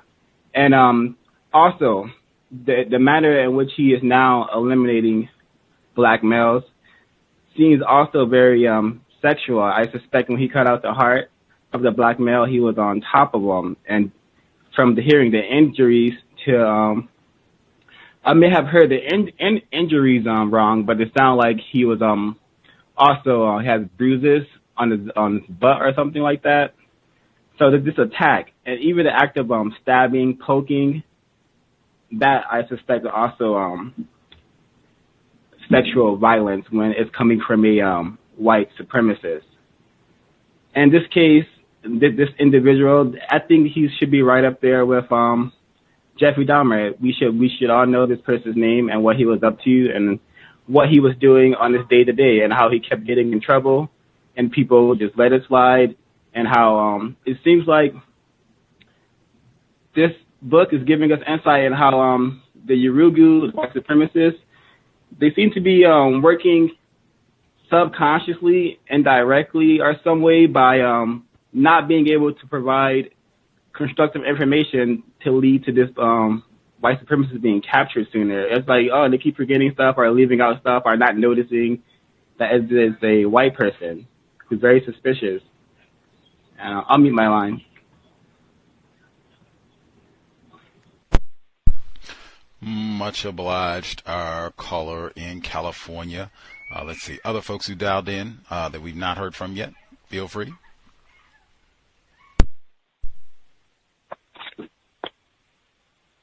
May I be heard? I'll call her 2262. Yes, sir. Thank you, Gus, for taking my call. This text is pretty interesting. I mean, I want to point out that the Edward, or Parlor Edward, it was said here on page 77 that the cabin and body had been found on state thruway property in the town of Amherst. And I looked up what a thruway is because I'm here in L.A. I don't know what a thruway is.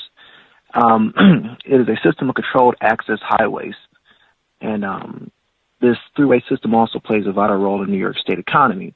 I mean, it controls 115 bridges, 118 interchanges, and 27 service areas, connecting New York, principal cities, rural areas, and tourist destinations. With that, I don't see how it's possible for them not to know more about what has transpired there as far as this murder of the victim. The next part I want to point out, and same page 77. This is the downloadable text. In total, there was 7 teeth missing, which he compared to 6 tooth fragments recovered in the parking lot. I don't know. I just suspect one of the officers may have kept that tooth. This is more of a, in my opinion, this is white people practicing racism, keeping parts of victims as trophies and whatnot.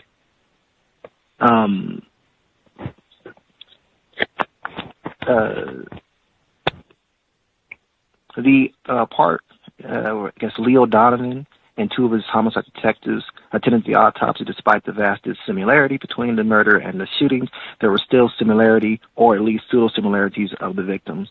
Are they white or non-white? I mean, I don't even know what you're trying to say there. The part about, I guess, Thomas Rowan, this person, person has been, went to a lot of great schools. Went to Santa Barbara, California for his degree, and he became the commanding officer of the Department of Science and Investigation Unit. 2 years after college.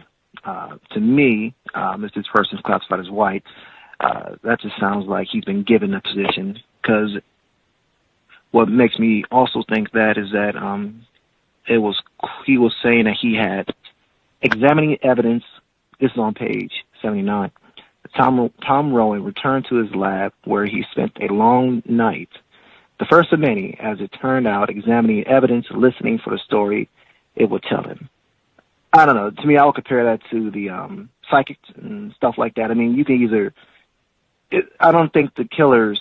Well, that's another thing I want to point out, but I don't think the killers are that efficient for police to... for them to evade police this long. And moving further down to... Yes, page 80, in the middle of the page... One cabbie who had been parked behind him alongside the Greyhound bus terminal in downtown Buffalo recalled that Parler got a fare at 9:15 p.m. There may have been 1 or 2 passengers, possibly white, but all he could remember for sure was a tan suitcase. Okay, so to me, considering all the damage that was reported about Parler being beaten, kicked, and bludgeoned and stuff like that, to me, I would think there was multiple assailants. Going back to what some people have said, this was not just maybe one person engaged in this. But with that, thank you for taking my call, and I'll mute my line. How interesting. We can ponder that as we go as well. Let's see. Other folks who dialed in, if you have commentary to share. Nepotism charge again. Much obliged, 2262. Other folks with a hand up, proceed. Greetings, everyone. Retired firefighter in Florida. Yes, the more that I listen to this book reading, it becomes clearer and clearer to me on why this series of incidents were not included with the recent one, because it is, I don't want to make a comparison between the two, between the recent Buffalo and the past, but this terrorist was very calculating, and something that took maybe, I guess, under maybe 3 minutes or so in the recent situation. And this person just kind of like took his time on practicing this type of savagery, is something that would perhaps make non-white black people a little bit more cautious around white people, especially white people who are strangers. Perhaps I can't say for sure, because as one of the callers stated, that is I would say that's a weakness of non-white people who are racially classified as black, especially, that we do not have a healthy level of suspiciousness with white people in general. And I'm not just talking about little children. I'm talking about, adult, quote unquote, cab drivers, age. And he was quite calculating. And I think he had a purpose in mind for being so calculating. And that's to illustrate terror by in the way that he went about doing things. Because I've been on murders and whatnot, especially stabbings, and I can relate to what the person who was reciting the book about the level of energy that you have to exert to be able to do some of the things that we're reading about right now to another person. And then on top of it, to go about the means of not running off somewhere, but taking your time and cutting their heart out. And that's something that is synonymous directly with warfare, which racism and white supremacy is. That's kind of like what I was going about the means to ask that last guest about that he didn't want to talk about, I guess. It's quite interesting as far as what I'm listening to. Thank you. Much obliged, retired firefighter in Florida. Let's see, other folks that we missed totally. Can I be heard? Miss C, maybe non-Clemson grad as well in South Carolina. Yes, ma'am. Hi, Gus. Hello, Cows listeners.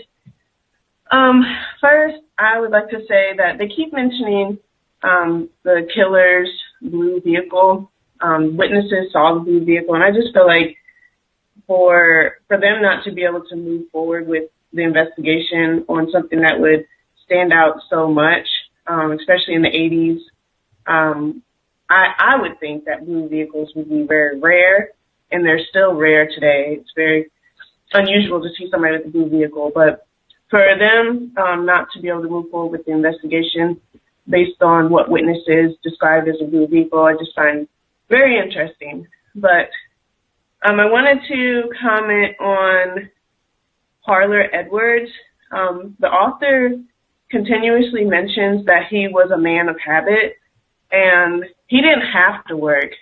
The author continues to mention that he was like a double retired person. He was in the Army, retired from the Army. He also had another job that he retired from, and his business as a taxi cab driver who owned his own vehicle, that was just excess. And so at 71 years old, black male in Buffalo, it to me is like cautionary. Like, if you don't have to work, you don't need to work. You just stay home, or if you wanted to do cab pickups, do that during the daytime when it's a little bit more safe. But again, the author continues to mention that Parler Edwards is receiving multiple checks, and he carries around a lot of money, and he's very financially savvy. And again, he doesn't have to work. But the fact that he is a man of habit, very disciplined, he didn't drink, people considered him to be very reliable, dependable, punctual. For him not to show up for his special pickup of his friend at the train station was very unusual. So I feel like because they continue to mention that he was a man of habit, the killer likely was, looking at him, observing him from a distance for maybe a few days before he actually struck.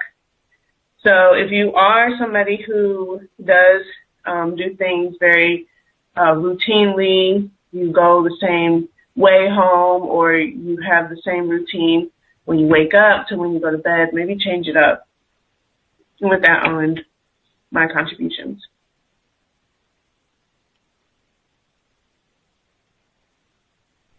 Much obliged, Miss C. Switch it up, indeed. Let's see. Anybody that we missed totally? Anybody we missed totally? May I be heard? Dread 138, yes, sir. Yes, I'll breeze through some of my notes I took. The first thing that struck me is, like I said, the escalation becoming particularly gruesome. And then I think everybody's been echoing it, seeing that the blacks in the area have started moving towards a suspicion of whites where they're starting to confront them. And then it seems that most of the races wanted to deflect away from that. I found it fascinating, the style of the writing becoming more procedural, becoming very reminiscent of an instruction. And then the psychics really struck me as well, like how serious were law enforcement in solving these murders. And then I finally just thought about the pipe that was used to bludgeon Mr. Edwards. Was it the same one that was in the cab? And could he have done something to secure it so it wasn't available to his assailant? I'll meet Milana.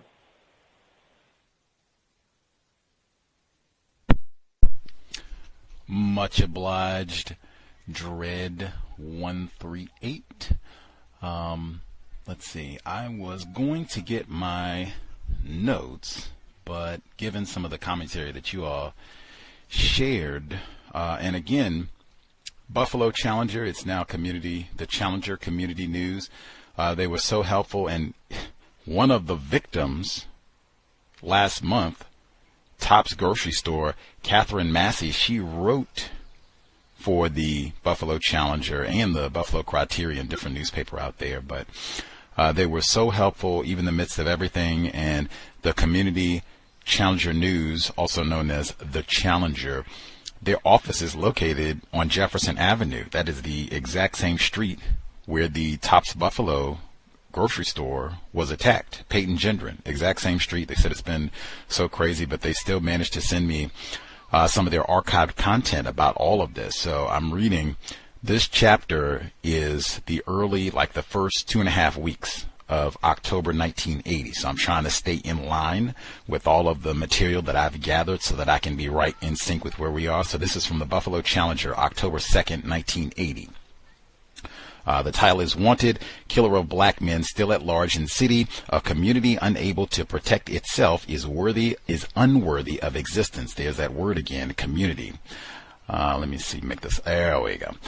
They call him the .22 caliber killer and have already declared him crazy. Psychiatrists and psychologists agree that this alleged loner is filled with hatred for black people and that he will probably strike again. This was before the Hart murders had happened.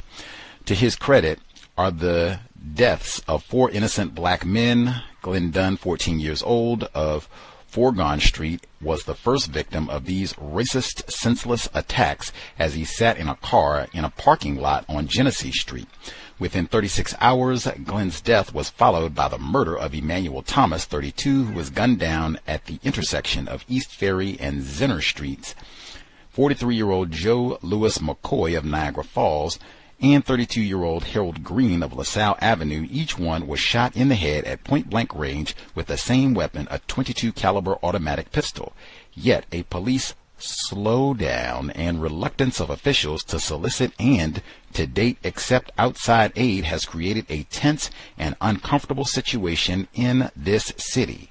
There have been hundreds of tips received by the police. A composite sketch of the killer, they had that in the article, has been drawn up from eyewitness accounts, but not one person has been questioned. Not one arrest has been made. We find this highly unusual. If a black man going around killing white men in cold blood, every other brother on the street would find himself downtown for questioning. Didn't someone just say that, Echo? And another unusual aspect of this investigation is why police want to make this a man of loner when eyewitness to the E. Ferry Street killing saw the assailant escape in a waiting blue car. The same car that, oh, now see, we got this last week, so everybody has to have a good memory, right? The same car that some say was involved in the hideous, sick incident at Glenn Dunn's funeral. 2 vehicles carrying white men invaded the funeral last week, shouting racial epithets as they drove by the crowded sidewalk outside St. Paul's Missionary Baptist Church on Kingsley Street.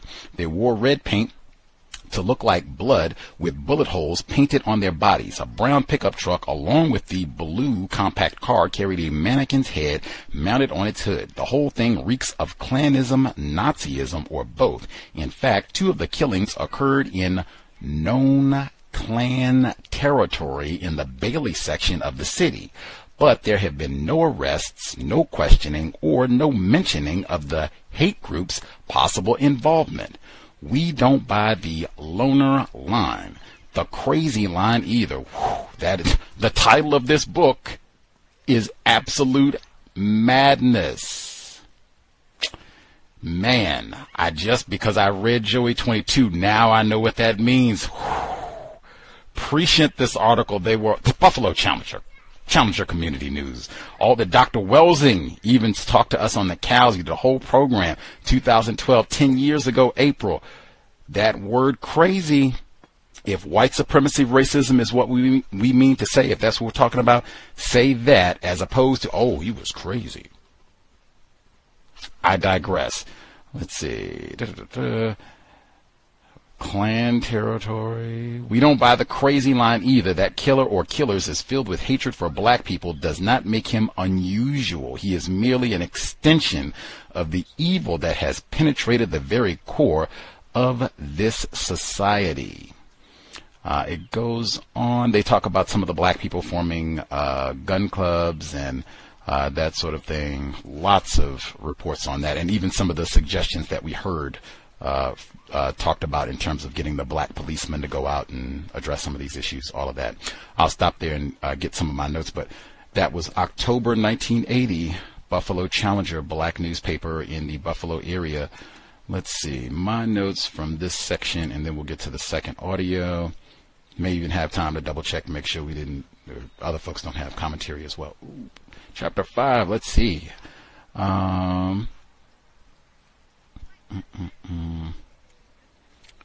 Okay. A white man complained to police that 4 young black men had pointed handguns at his car at the intersection of W. Delavan and Delaware and accused him of being the .22 caliber killer. According to the complainant, the men held him at gunpoint for several minutes before speeding off.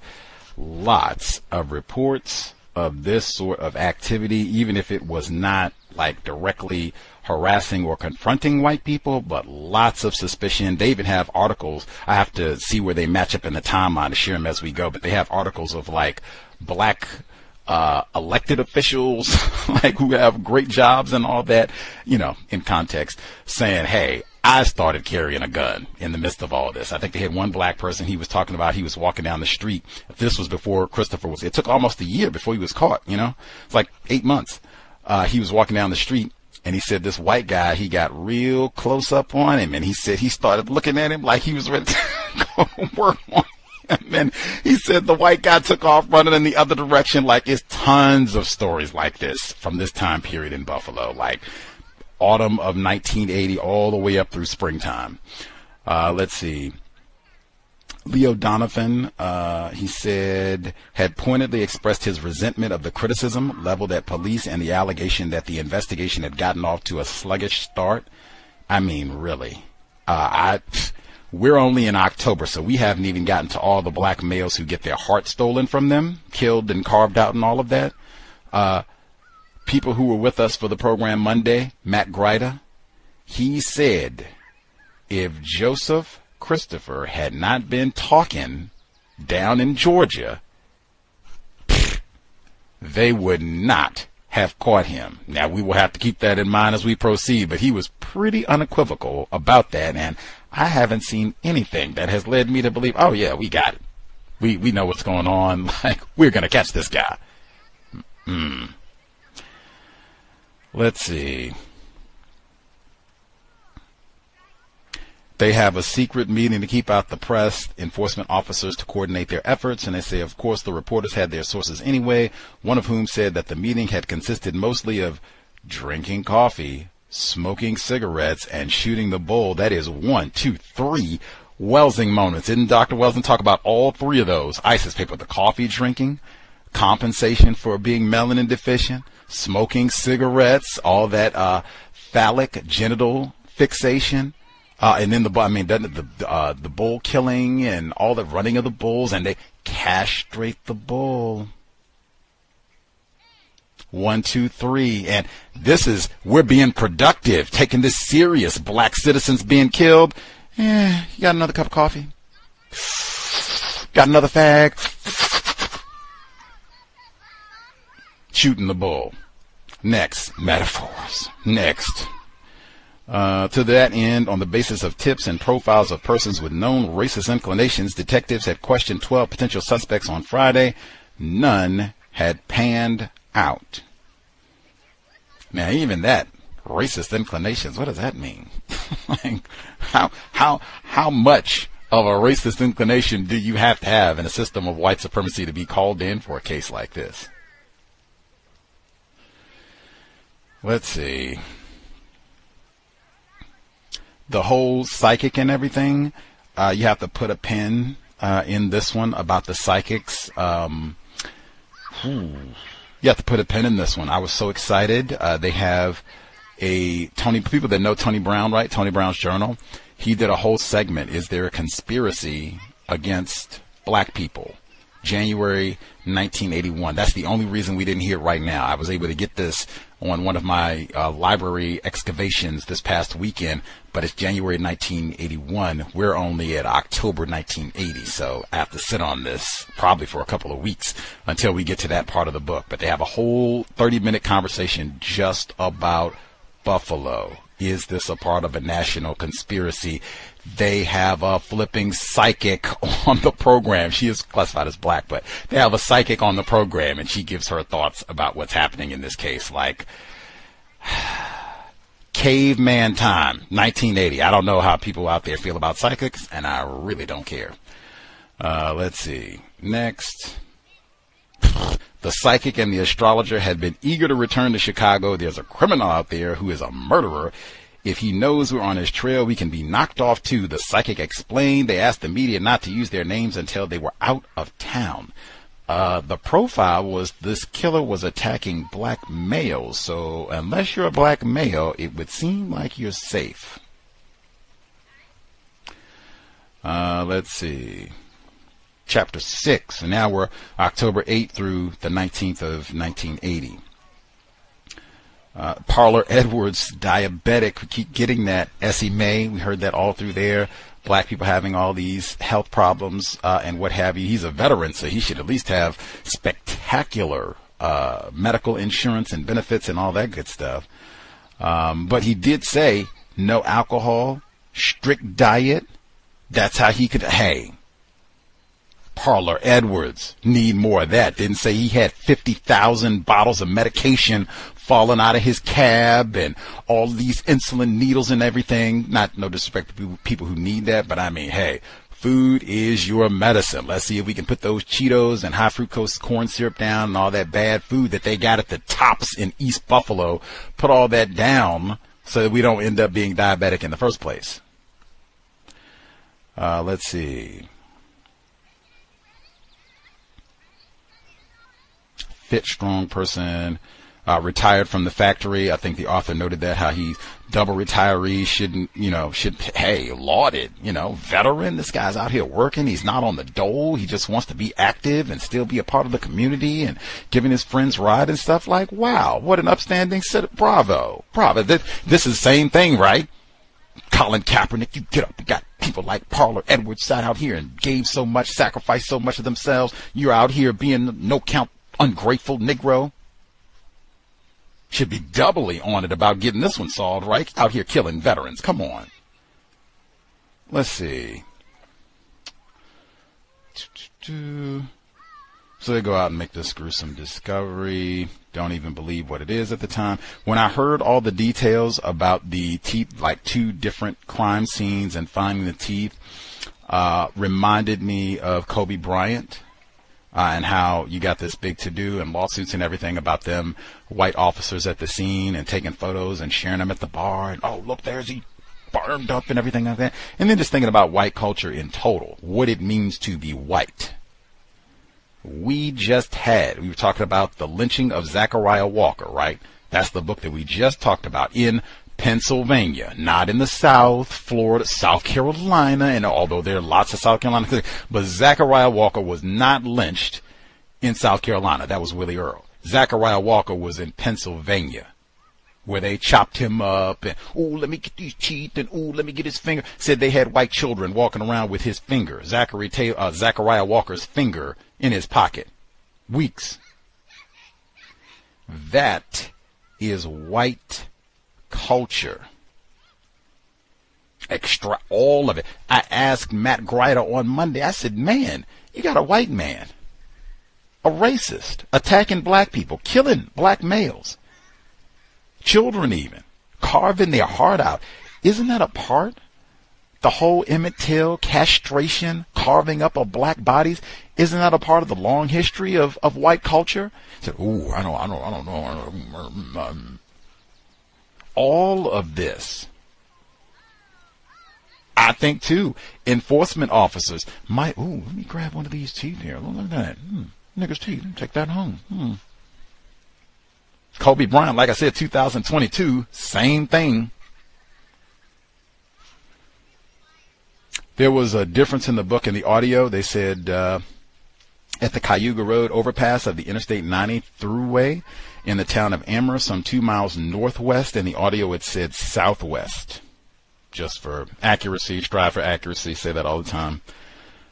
Let's see. It appeared the taxi had been driven off the access road into an area of heavy brush. This is important. Like, this is when you have to tab it and way down the road because it takes a long time for them to catch this white guy. Apparently, Joseph G. Christopher revealed details about this car being covered. This information was not publicly released at that time, and he revealed information about the car being covered up, and he got these branches and tried to camouflage it somewhat, where they said, oh, wow, he's got details that, he shouldn't have unless he, did this, knew somebody who did this. How did he get this information? Let's see. In response, so they go to have a talk with the black people. The 22 caliber killings were part of a plot to eliminate black people. An attendee named Eric, even pause right there because we've read this. It has been a plot for 400 years, and the media have perpetuated the plot. Now, again, the ISIS papers didn't exist. Mr. Fuller's work didn't exist. The language, you still hear people right now, 2022, who sound like this, and how they talk about the problem and why Payton Gendron and these incidents keep happening and are going to keep happening. This is what it means to be white. This is white culture, all of it. Now, also, I think you got a white author writing this here because, hey, a black person saying this at this time, Joseph Paul Franklin has also not been caught at this time. All these killings that she talked about quickly there of these black guys that was happening in Salt Lake City and Ohio and other places, so he hasn't been apprehended. The Atlanta child murder, so-called, has been happening for over a year. No one apprehended. Why would they sound like this? In addition to everything else, since she didn't do it, I'm going to go ahead and read it now. Let me see. I was trying to wait to see if she's going to mention this, but this is so many reports. This is, oh yeah, I posted this one online, so you can go look it up yourself if you're interested. This is from the Toronto Star, October 19, right, so a little bit later, 1980. Racial killings appall a rough, tough town. Now they have the sketch of the killer at that time hunted. I'm just giving you the quickie. Why would a black person get up and say, oh, it's a conspiracy? We heard about the funeral, right? Blue car, and they go and attack, terrorize everybody at the funeral. Got that? Okay. So this is from the Toronto Star. They write, ugly, shaming time. along with the Niagara frontier. 1. The Bethlehem street plant, a worker opened his locker and stared at a beef heart someone had stuck there. 2. A cross was burned in the depths of the black ghetto, the Negro area. And they have a picture of the cross burning. Number 3, a Toronto man lost in the Black East Side was dragged from his car and beaten up. Rocks and bottles have been thrown at white drivers. Told you. 4, there are giggly jokes like the cops know who the murderer is. He's a poker player. He's already got 4 spades and 2 hearts. I told you we haven't got to all the black people who got their cart chopped out. Have to keep leading. Next, this isn't the Buffalo that Toronto knows, the city of bargain clothes and bowling, of the Sabres and the Bills, the art galleries and cockeyed television news. This is racist Buffalo. They are not talking about Payton Gendron. Again, this is October 1980. Let's see. Anything else before we get to next audio? International. That must be like the word conspiracy as opposed to system of white supremacy, racism, conspiracy. International conspiracy. And again, 1980. A lot fewer resources. The boycotting of the black people who didn't support, like I too didn't understand that. I thought they were going to name some white people to boycott or what have you, but they didn't do that. The police slowdown I also think is important because that also, I believe, was related to racism, white supremacy. They apparently were having like so-called affirmative action policies and other like really tacky measures to try to counter racism and other labor disputes. So there was a so-called slowdown. We've heard that before, right? Eric Garner, Michael Brown, where maybe we work really hard, maybe we don't. I know if they were killing a bunch of white people and the police decided to have a slowdown, somebody is probably going to get fired. Let's see, anything else? Oh, Richard Long. I'll get into one more and then we'll get to the second audio. Richard Long, we did get that far. High-profile death of a man named Richard Long at the hands of some off-duty police officers. Long was 18 years old. 2 police officers were convicted of murder and served sentences of less than 3 years. I think Long was classified as white. Let's see. Anything else? Yeah, that's good. We'll get to second audio segment. Oh, the abrasions on the butt. I did highlight that. I thought, man, with everything that, or if you didn't hear Matt Grider, maybe you don't know, but oh yeah, that for sure. Homoeroticism. Why are you beating him on the buttocks, whether he's alive at all? White culture. The homoeroticism, that is exactly what Mr. Fuller said. He said, I wouldn't pick Adolf Hitler. He said, I would pick Jeffrey Dahmer. Epitomize white supremacy racism. It's not enough to kill you. I got to thingify you. Sodomize you. Carve your heart out. Chop your penis off and fingers off and keep it in a jar someplace. Let's see. Oh, yeah, this will be my last. He says they were talking to one of the enforcement officials. He said it's easy to shoot somebody. It's more difficult to stab someone. When it comes to dismemberment, it takes someone who is psychologically on the evil side of the spectrum, way on the other side of the bell curve of types of offenders. One, the bell curve as a book hadn't even been published yet. But that's normally what I think of when I hear bell curve. Dumb niggers. But then the dismemberment, like, no, this is white culture. What I just said. Emmett Till. That's what we do. That's what we've done and bragged about doing for centuries. Make a lamp out of Nat Turner and brag about that. Anywho, second audio segment. We haven't even gotten to all of the black people who lose their hearts. Did you hear that racist joke? Spades and hearts? What does it mean to be white, man? What does it mean to be white? Second audio segment, Context of White Supremacy, Catherine Pelonero, Absolute Madness. If you didn't get to comment or what have you, I did, so we missed some folks. Just write down, you'll be number one when we get back. Context of White Supremacy, audio segment 2. The victim had such regular habits that police were quickly able to trace virtually all of his whereabouts during his final hours, up until 1:45 a.m., when he had last been seen at the Howard Johnson's restaurant across from the airport, 3 miles away from where he was supposed to pick up his special fare. Somehow, some way, in that short time span and distance, Parlor Edwards had taken a wrong turn and had met up with a person or persons who were not a part of his regular routine. Or were they? As orderly as Parlor's life appeared to be, his taxicab was not. It was loaded with a mishmash of papers and various items. It would take investigators some time to examine and catalog all of it, but one thing that had caught their attention immediately was a stack of betting slips that looked like those used in the numbers game, or numbers racket, the illegal underground lottery. A record check at the Buffalo Police Department showed that Parlor Edwards had been arrested 8 times. 5 of those arrests were for assault and had occurred between 1932 and 1966. His most recent arrests had been in July 1969. First for facilitation of gambling, and later the same month for promotion of gambling in the first degree and possession of gambling records. Numbers had been around in poor urban neighborhoods almost since the dawn of poor urban neighborhoods.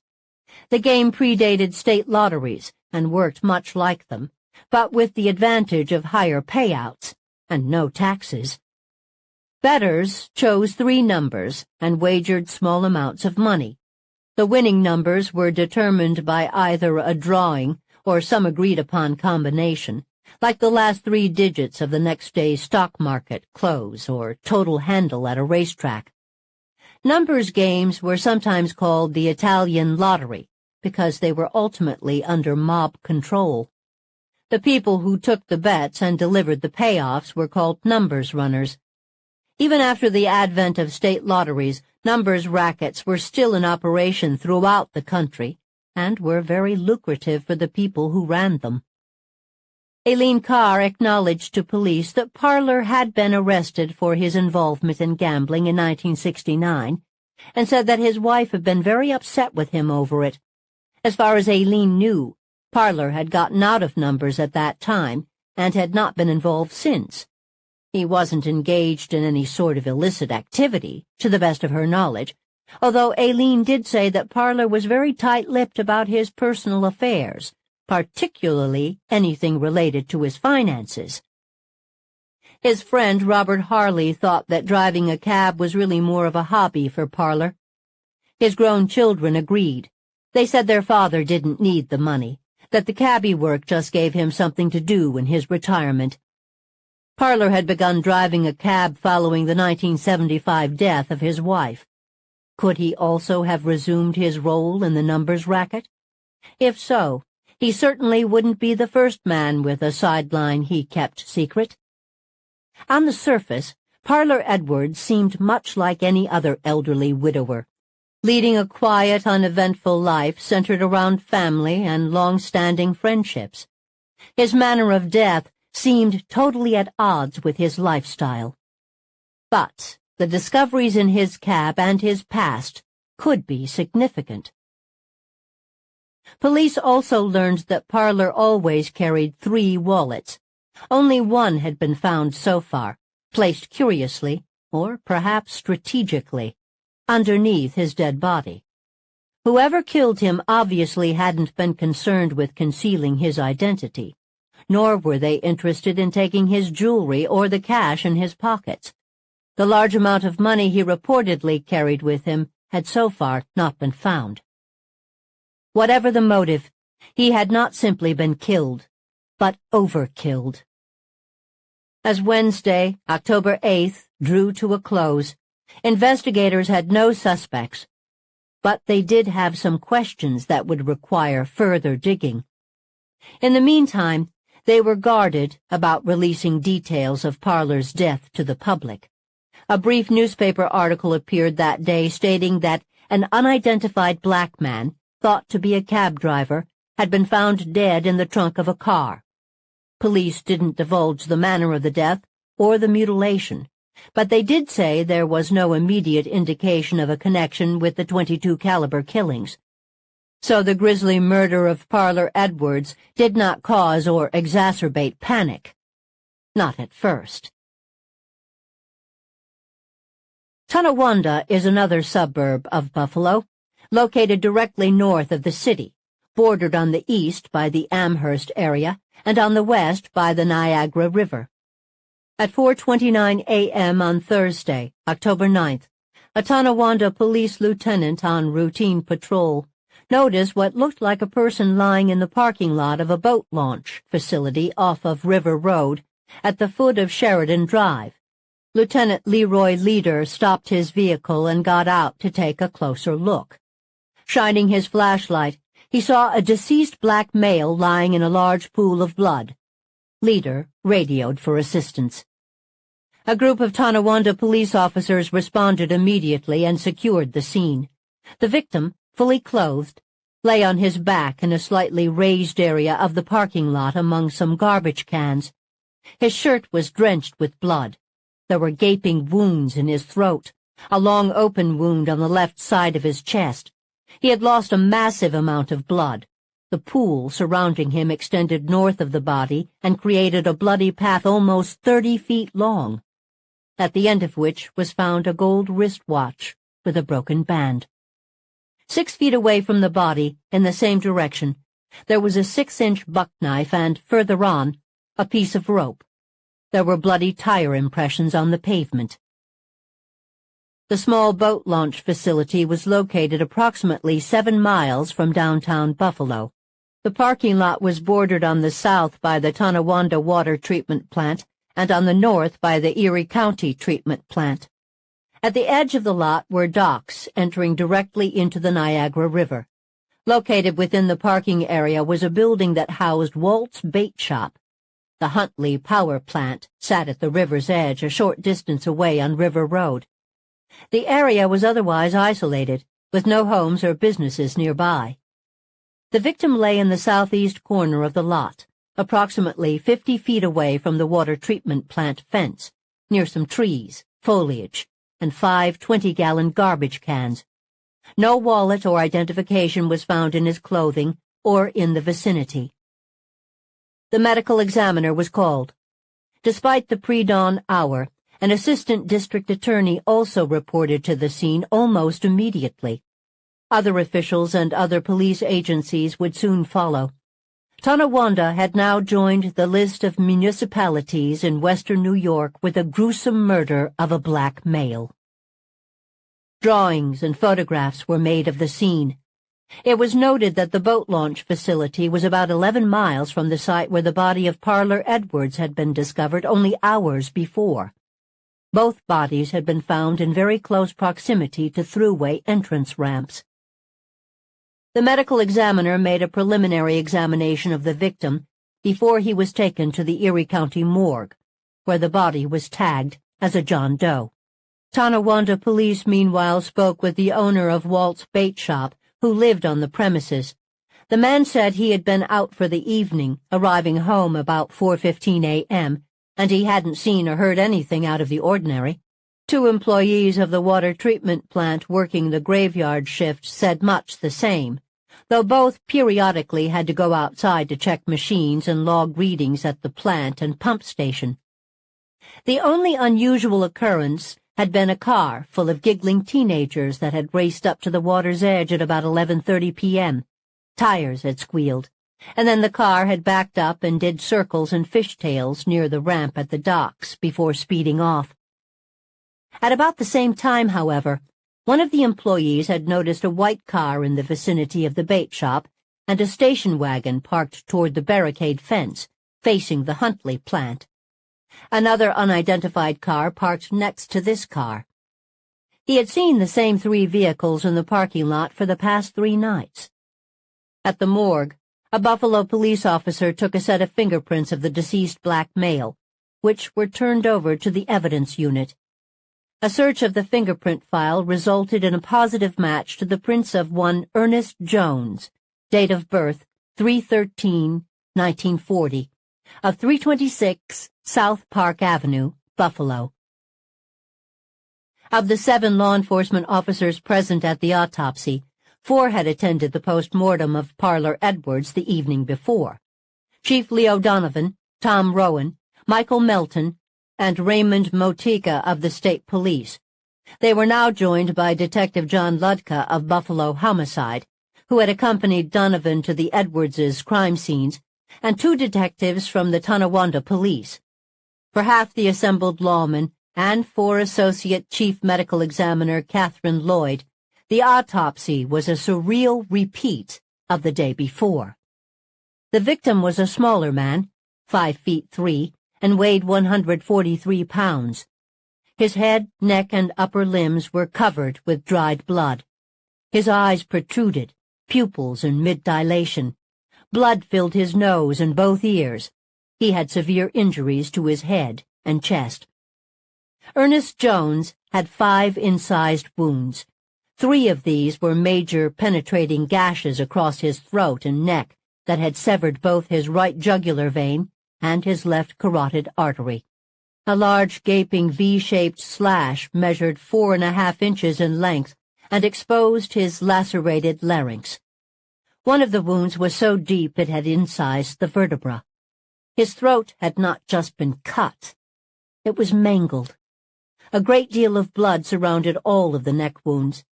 There was a superficial horizontal wound beneath his chin that was 1 inch long and directly in the midline, as if someone had taunted him with a throat slashing before actually doing the job.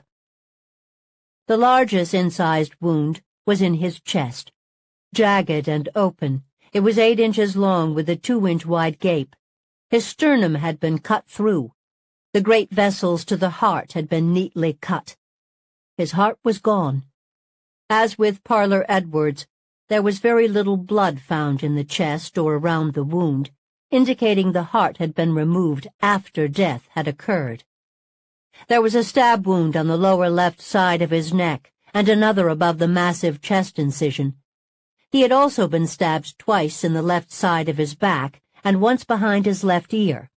There were 2 blunt trauma injuries on the back of his head, both on the right side, and 2 peculiar puncture marks in his scalp. The head wounds were penetrating, but not as extreme as those that had been inflicted on Parlor Edwards. Ernest Jones had died as a result of blood loss from the massive mutilation of his throat. Like Edwards, Ernest Jones had several defensive wounds on the backs of the fingers on his right hand. He also had a large amount of undigested food in his stomach.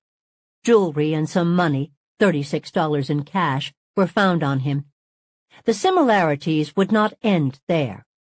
Shortly before 1:30 p.m., detectives Frank Dubell and Melvin Lobbett were dispatched to the victim's home. They requested that Ernest Jones's wife and 18-year-old son accompany them to the morgue. The body had been cleaned and prepared for viewing as well as possible, with the sheet pulled up over the neck. Mrs. Jones was anguished and inconsolable. She sobbed and clung to her husband's body on the gurney until finally some of the officers gently pulled her away. She and Ernest had been married for 22 years, she told investigators. They had 7 children ranging in age from 13 to 21. The last time she saw her husband alive was at 8 the night before, when he had left for work. Ernest Jones was a cab driver. As with the Parlor Edwards crime scenes, police were searching a wide area in and around the boat launch facility, collecting every stray item. Aside from the knife and gold wristwatch that had been recovered within a few feet of the body, they weren't finding anything of significance.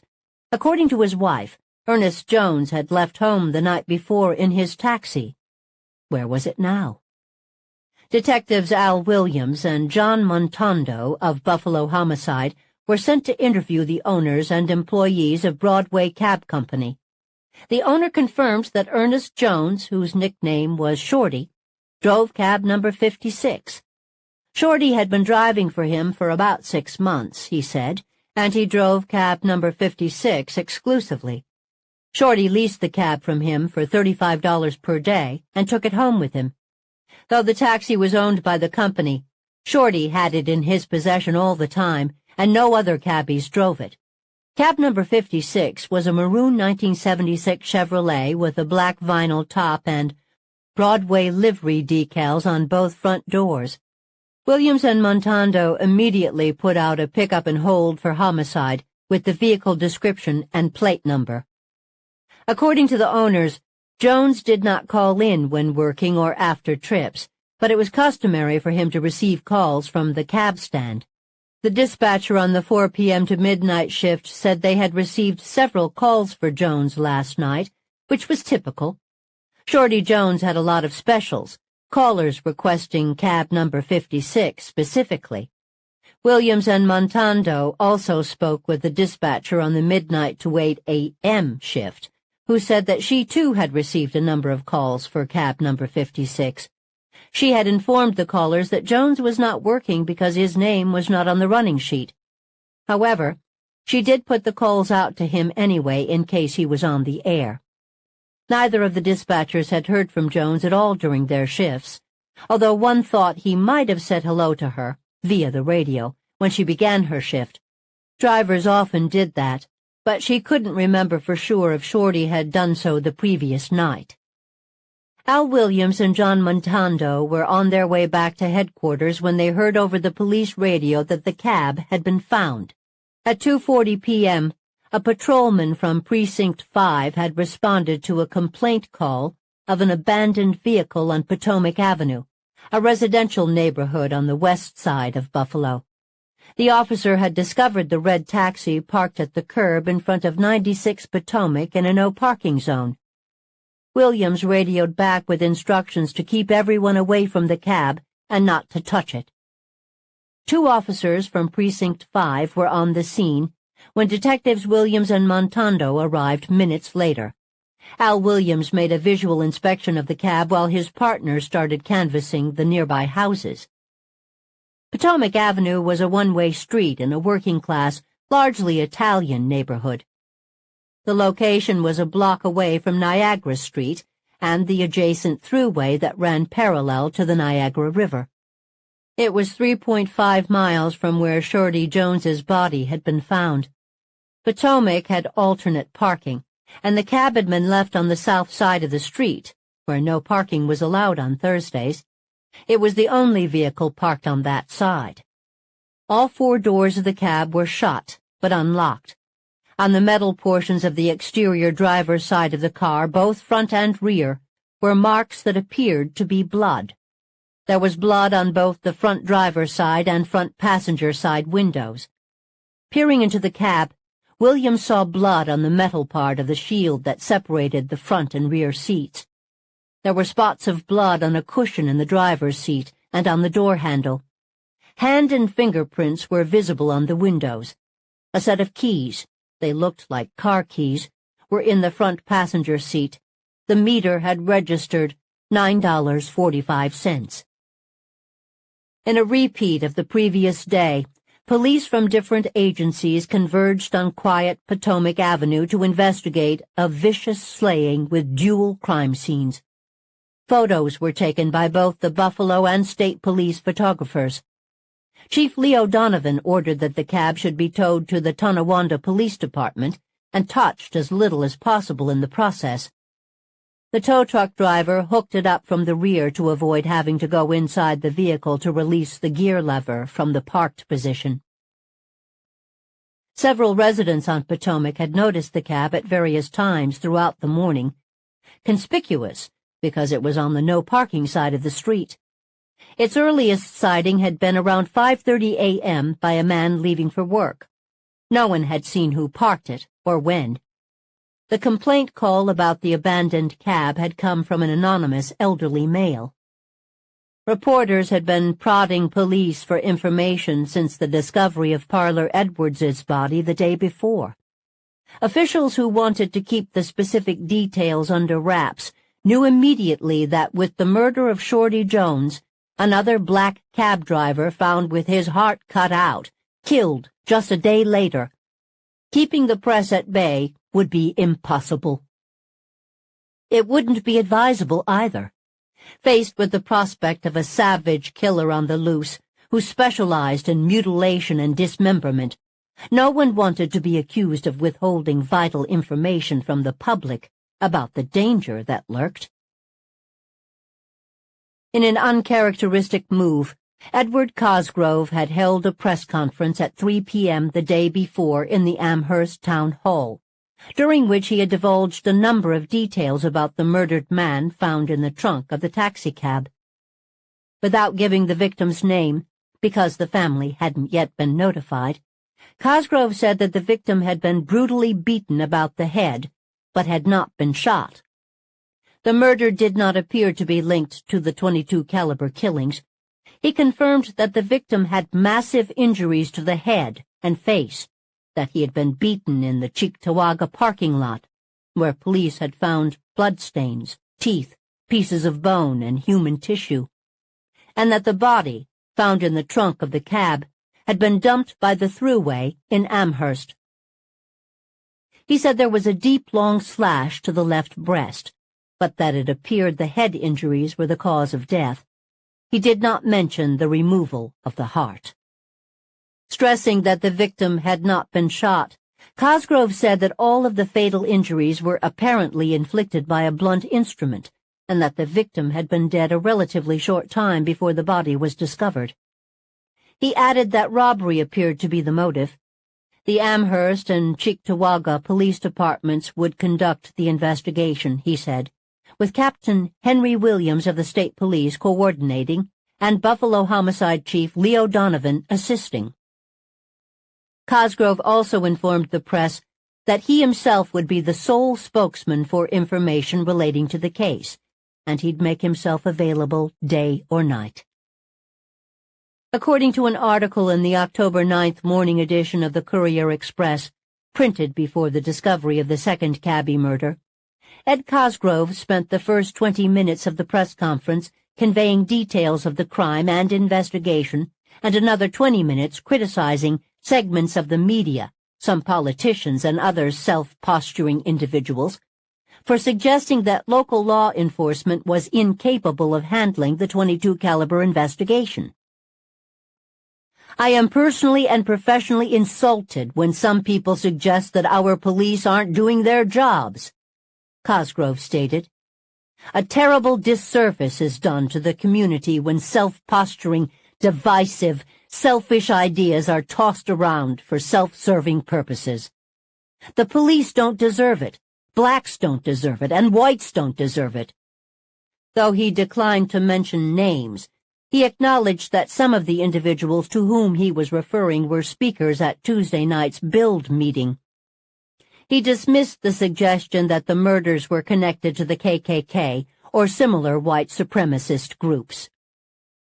Har, har, har, har, har. That's Gus T being funny. I thought that would be a great spot to end at. How would I forget that we left off white supremacist groups? So that's what we'll pick up at for next Thursday. Incidentally, any newspaper any newspaper report that you hear mentioned in this book, Courier Express, Buffalo News, any of them, they are available. You can get all of these articles and go read them in their entirety for yourself to see if she left out any pertinent details or anything else, but feel free to go online. I've posted tons of them. They're very easy to get. Most of them you probably wouldn't even have to go to the library to access unless you really are jonesing to get like the physical, what the actual paper. And even with a lot of those, you don't even have to go to the library. You could do it on your phone or, from your computer and get all the reports. Anywho, so we'll pick up in Chapter 6 next week. More black male victims to come. The number is 720-716-7300. The code 564 943-POUND. Press star 61 if you would like to participate. If we missed you the first time around, you'll be first up this time, so get ready. Email untiljustice@gmail.com. We'll read your commentary as well. Hopefully people, we're only 3 sessions in, people will grasp. Now, why has Gus been saying that this is mandatory? Especially since it seems we have lots and lots of people who don't know anything about all of this. And it's not even being mentioned right now with domestic terrorism charges in Buffalo. Little to no mention of any of this. That's not an accident.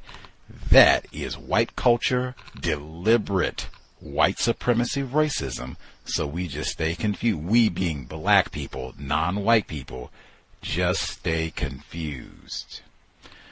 So people we did not hear from at all first time around, our caller in Georgia and Irie, you all should be with us. Georgia connection to this story for sure. Keep listening.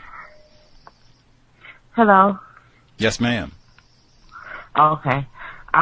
Thank you for taking my call. Hopefully everyone's having the best evening they can have. The only thing I want to mention, which is typical, but, it's important to point this out, even though it may make it difficult to listen or to read these type of books, is the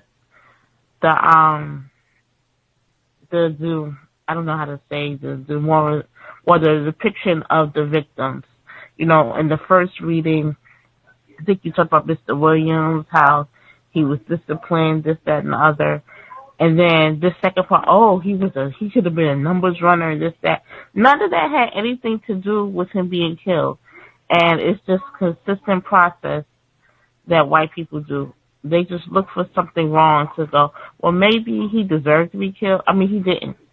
It's like, well, these things happen, so I guess to put into other white people's mind that maybe this person deserved to be killed. Even with, I have to go back and finish listening to the presentation on Monday when he talked about the teenager who got killed. Oh, he had stolen the car, this, that, and the other. Was there a trial? He wasn't killed because of that. And you know that, so why bring that up? But that's all I want to mention and how that is consistent. Thank you. Worthless criminal Negroes who maybe deserved what they got. Common theme. Irie in Louisiana. Did you have commentary? Salutations. Yes. I'm catching up, listening to the archive, and just glad I had a chance to listen live. I wanted to add 2 things. Well, one really fresh off the end of the caller in Georgia. Just coming off of that.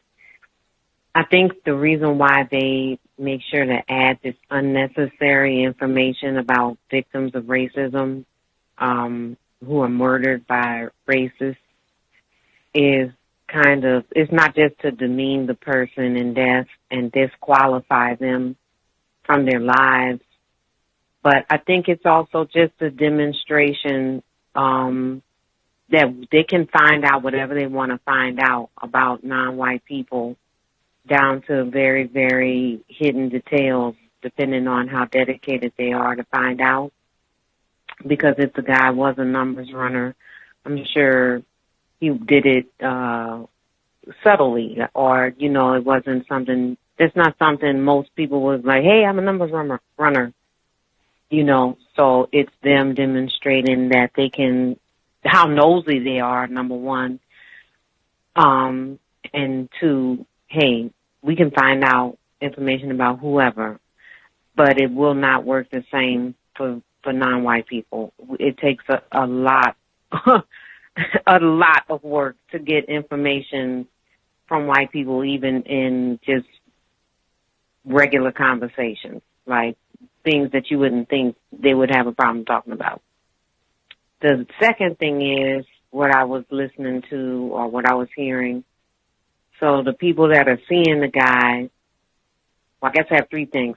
So the people that are seeing the guy, a lot of them are they're demonstrating a programming to not see a white person as a murderer or a criminal, for them to be like, oh, I don't know anymore. I don't know if it was a white person, or, you know, it's something it speaks a lot to the programming that we receive through propaganda, like television and stuff, to always see white people as good people, and even when they're killing people, which is was brought up during your discussion with the author about Death Wish, like the jokes about being a murderer, a vigilante, you know, somehow he's still okay. He's still an okay person. So I think that for the victims of racism that I heard about that didn't know if it was a white guy or not, I think that's part of that process.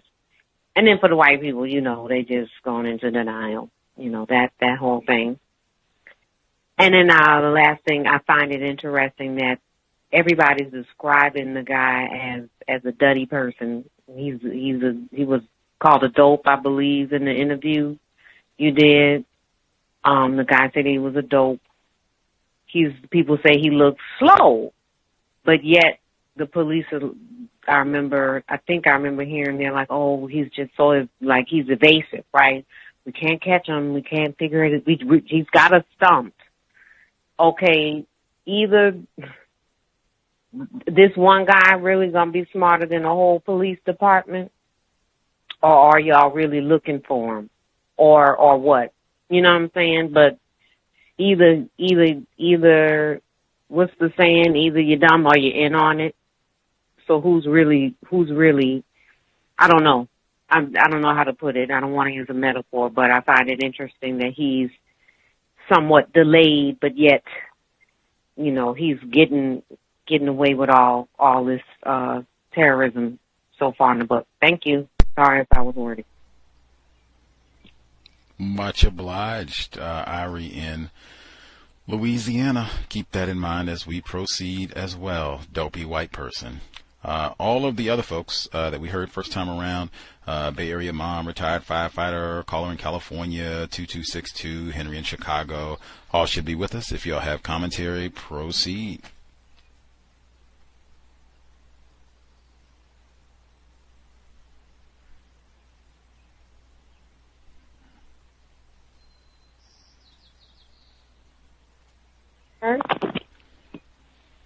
Yes, ma'am, we can hear you. Okay, thank you.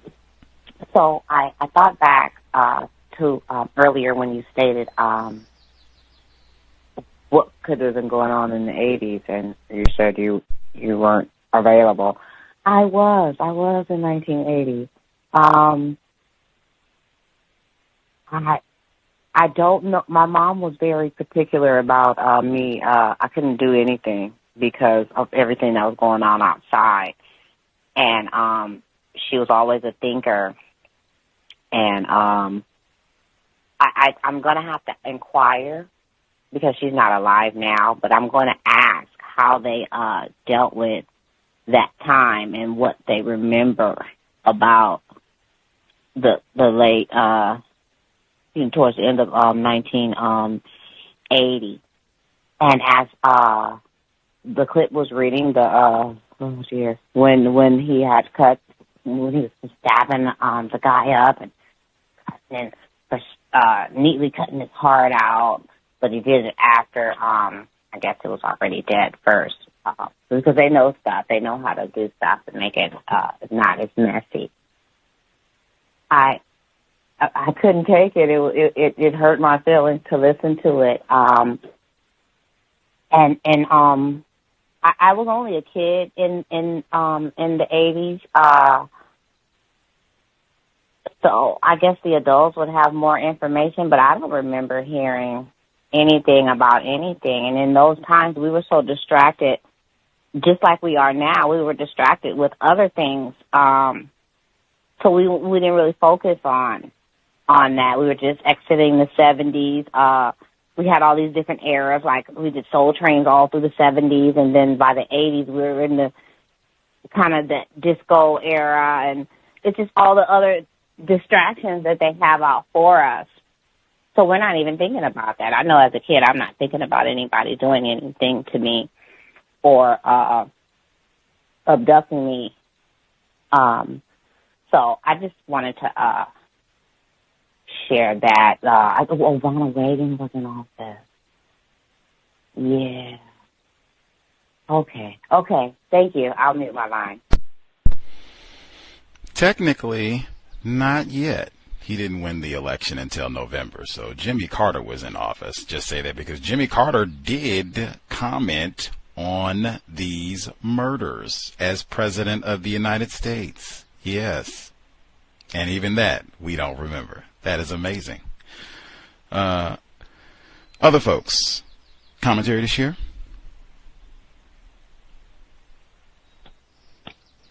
You said Carter spoke on the murders? Yes. We haven't got that far yet, but yes, he did. Well, one thing that I do remember about the news, it was not as, it didn't go as vast, even with murders, it didn't go as vast as it is today.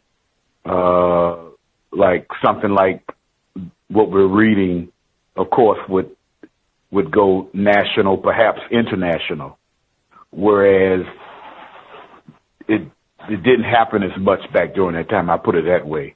Being that you say the President of the United States was talking about it, it must have been national to a certain extent. But I doubt if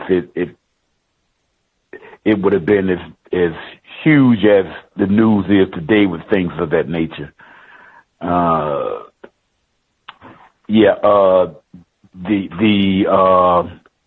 The cable attachment to televisions was just starting. I didn't know anything about it until I was doing my internship in the last part of my grad school period of time about cable. But that was 1980. That's why I'm mentioning it. That was in 1980, and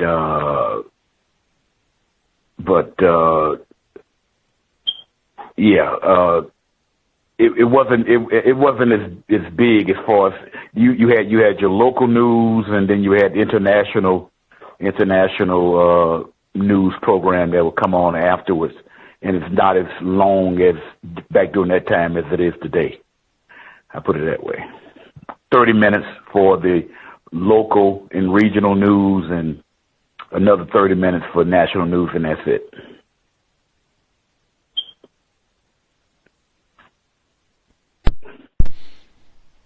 Well, did you have anything else? That was it? No, that's it. That's it. Much obliged, retired firefighter. Were there other folks who had commentary to share?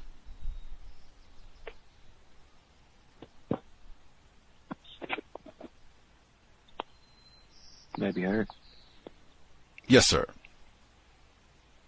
Yes. In regards to the first victim, Parler Edwards, on page 81 in the downloadable text, Parler Edwards had taken a wrong turn and had met up with a person or persons who were not a part of his regular routine. To me, from the earlier text, where someone said it was a couple guys who, well, they said it may have been a couple people, one or two people, white, that got into his cabin at 9:15. I'm still thinking it was more than one person as far as his abduction and murder. And in regards to Ernest Jones, when he was found next to some trash cans. I guess it's just how they think of black people and as a whole, just trash. And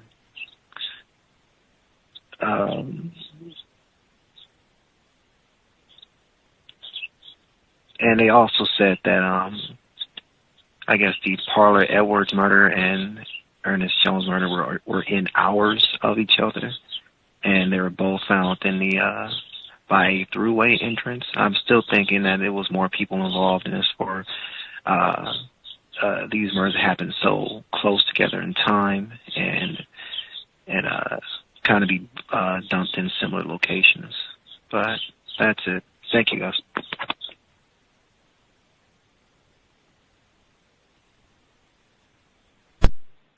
Much obliged, sir. Let's see. Any other folks? Commentary, observations?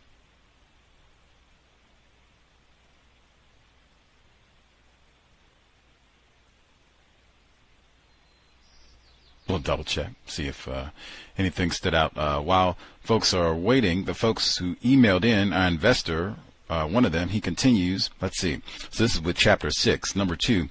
The organizers, we read that one. Number 3, high-profile death of a man. We read that one. Number 4, Parler Edwards had been stabbed at least 7 times. Only, bless me. Oof. Parler Edwards had been stabbed at least 7 times. Only part of the heart remained. The rest was gone. When it comes to dismemberment, it takes someone who is psychologically on the evil side. What does it say about white culture, since these types of acts are ubiquitously depicted in so-called entertainment, such as movies? Someone should write an updated sequel to The Delectable Negro. And how? Number 5. Parler Edwards had been arrested 8 times, assaulted, and gambling, and later the same month for a promotion of gambling. Numbers are under mob control. The people ultimately in charge are all racist white supremacists of everything. Number 6, in an uncharacteristic move, Edward Cosgrove, for folks who are with us on Monday, he's one of the folks who the book is dedicated to. Matt Greiter dedicated the book, has his name right at the front, victims, and then Edward Cosgrove and Leo Donovan, I think, was one of them, and some of the other prosecutors who worked so hard on this case. I thought, anyway, Cosgrove held a press conference. There's a terrible disservice done to the community when self-posturing, divisive, selfish ideas are tossed around for self-serving purposes. The police don't deserve it, blacks don't deserve it, and whites don't deserve it. Though he declined to mention names, he acknowledged that some of the individuals to whom he was referring were speakers at Tuesday night's Build meeting. He dismissed the suggestion that the murders were connected to the KKK or similar white supremacist groups. How not to conduct a press conference? Blame the victors, blame the victims, speakers at Build meeting. Dismiss their fears and give equivalency to white fear. Why not just say we are investigating all leads at this juncture? Why exclude a more organized effort of terrorism unless it was important to tamp down any suspicions among the black people in Buffalo and thus preventing them from connecting the dots? Let's see. We didn't get to the rest of it, so that's more to come in chapter 6. Before I get to my notes, I'm going to hop back to the Buffalo Challenger just on all this about the numbers. Maybe this is a numbers racket, and just I am hopping ahead. She'll probably get to this in the book. I might be. In fact, let me see. Do I need to hop ahead? Is she going to get to this in the book? If she is, then I will hush my mouth. Let's see. Does she mention...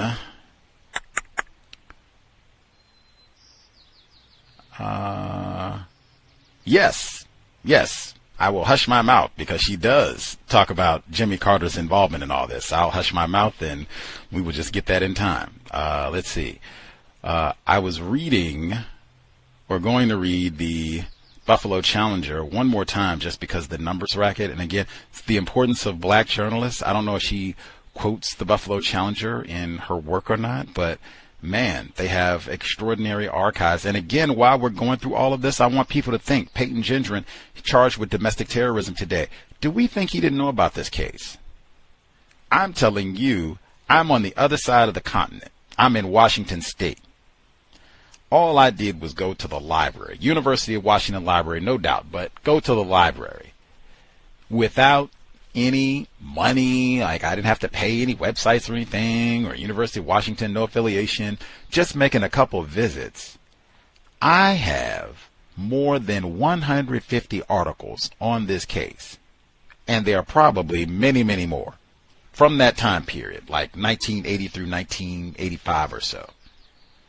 If you're in New York State, it's even easier to get all this information. So do we think Payton Gendron, who had researched white serial killers, Dylan Roof, and the guy in New Zealand and all that, do we think him being in New York driving distance from Buffalo, he didn't know anything about this and just happened out of coincidence to pick a Tops grocery store just like Joseph Christopher?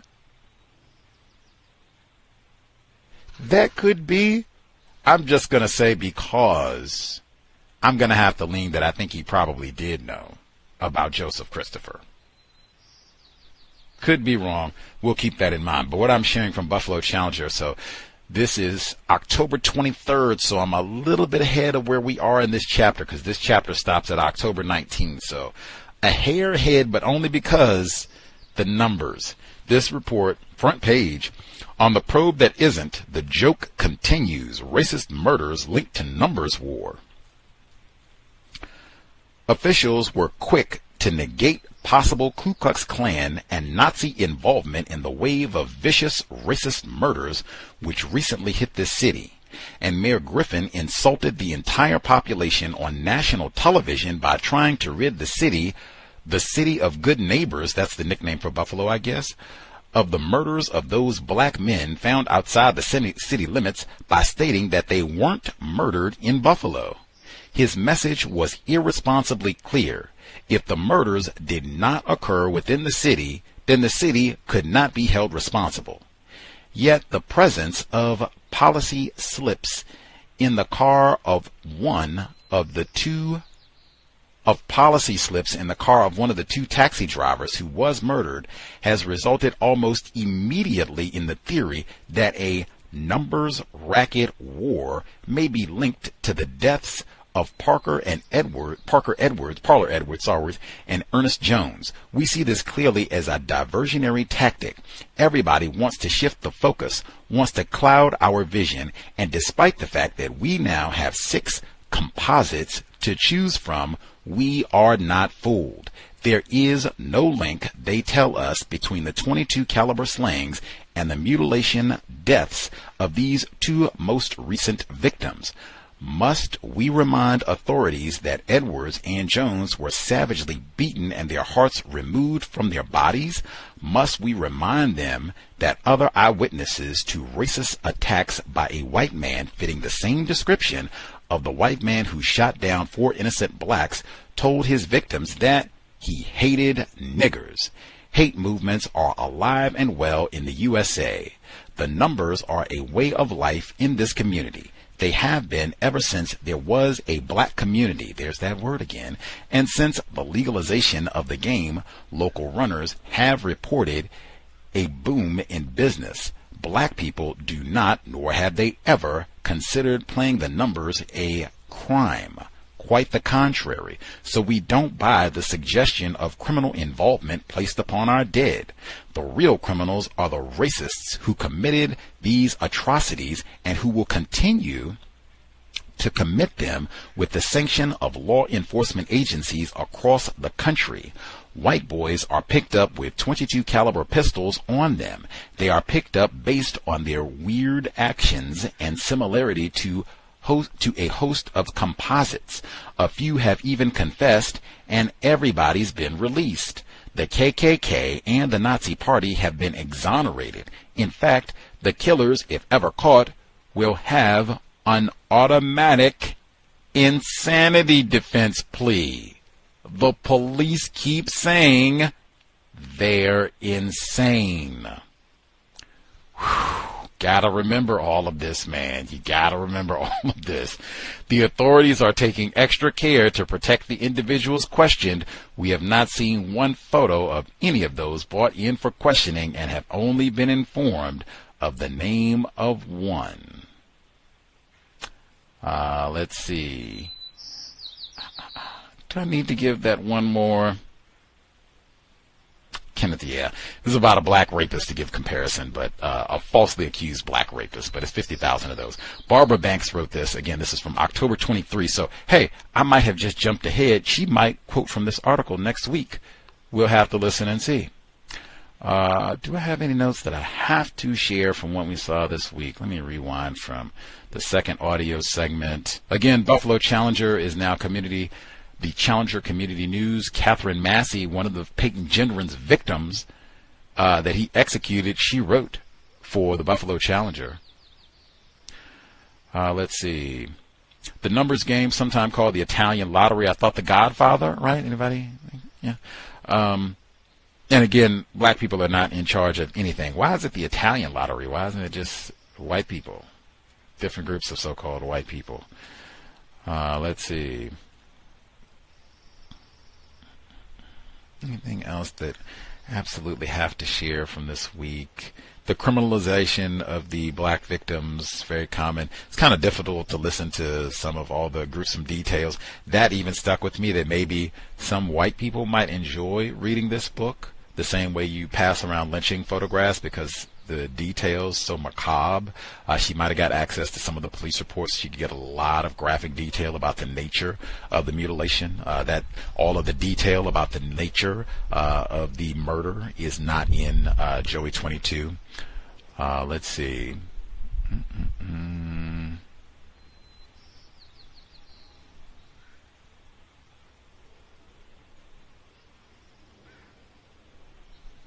Anything else? Gotta get in. Yeah, just keep this. Just like the Atlanta child murders, this case went on for a while. So it wasn't just that this case was widely reported. I can't emphasize that enough. The problem, sometimes they'll say, like with Daniel Holtzclaw in Oklahoma City, it wasn't covered. That is not the case here. This case was widely covered, internationally covered. Some of the witnesses here were Canadian, so the Canadian press was covering this. The president talked about this. The problem was not, we just didn't hear about it, it wasn't on television. Wrong. Lots of detail, and again, if you want to do any research, lots to read, even video content. If you want to watch, there's lots of material. As I said, just casual trips to the library. I have about 160 sources. Any newspaper article that's mentioned in this book, you can get easily, probably from your computer right now for free. Check it out. Make sure she didn't leave out any pertinent details. We'll be here tomorrow for Neutralizing Workplace Racism, 8 p.m. Eastern, 5 p.m. Pacific. Compensatory call-in Saturday, 9 p.m. Eastern, 6 p.m. Pacific. And Monday, White Historian, Buffalo, Western New York. Cannot wait. We will talk about this case. See, does she remember? Because I think she was born in this region. Do you remember Joseph Christopher? Normal time. Let's go Buffalo. Monday, 8 p.m. Eastern, 5 p.m. Pacific. Much obliged for all the folks who participated. Hopefully worthy of your time and energy. All the craziness that's going on right now. Hopefully we are learning something and getting a grasp as to why Gus has been saying, oh yeah, this is mandatory reading. We have got to know more about this case. Connecting the dots. Sobriety would be best under conditions of white supremacy, and maybe even changing up your routines a little bit too. Never know if you have some race soldier stalking you. But definitely sobriety. Parlor Edwards, strictly sober, taking care of his health and what have you. That is us too. So at least we can be fully cognizant and alert to offer ourselves the best defense if we should come under attack. And again, I would think if we got anybody out there that does like Uber or rideshare, anything like that, like, yeah, this is definitely something to read and think about. What is your code for safety if you're going to do that at all, especially late in the evening? All of that said, if you're in your vehicle, you are sober, buckled up, and not on your cell phone. Make sure that you are paying attention to everything, everyone around you, and just doing the small things that we can to minimize contact with race soldiers, badge or no.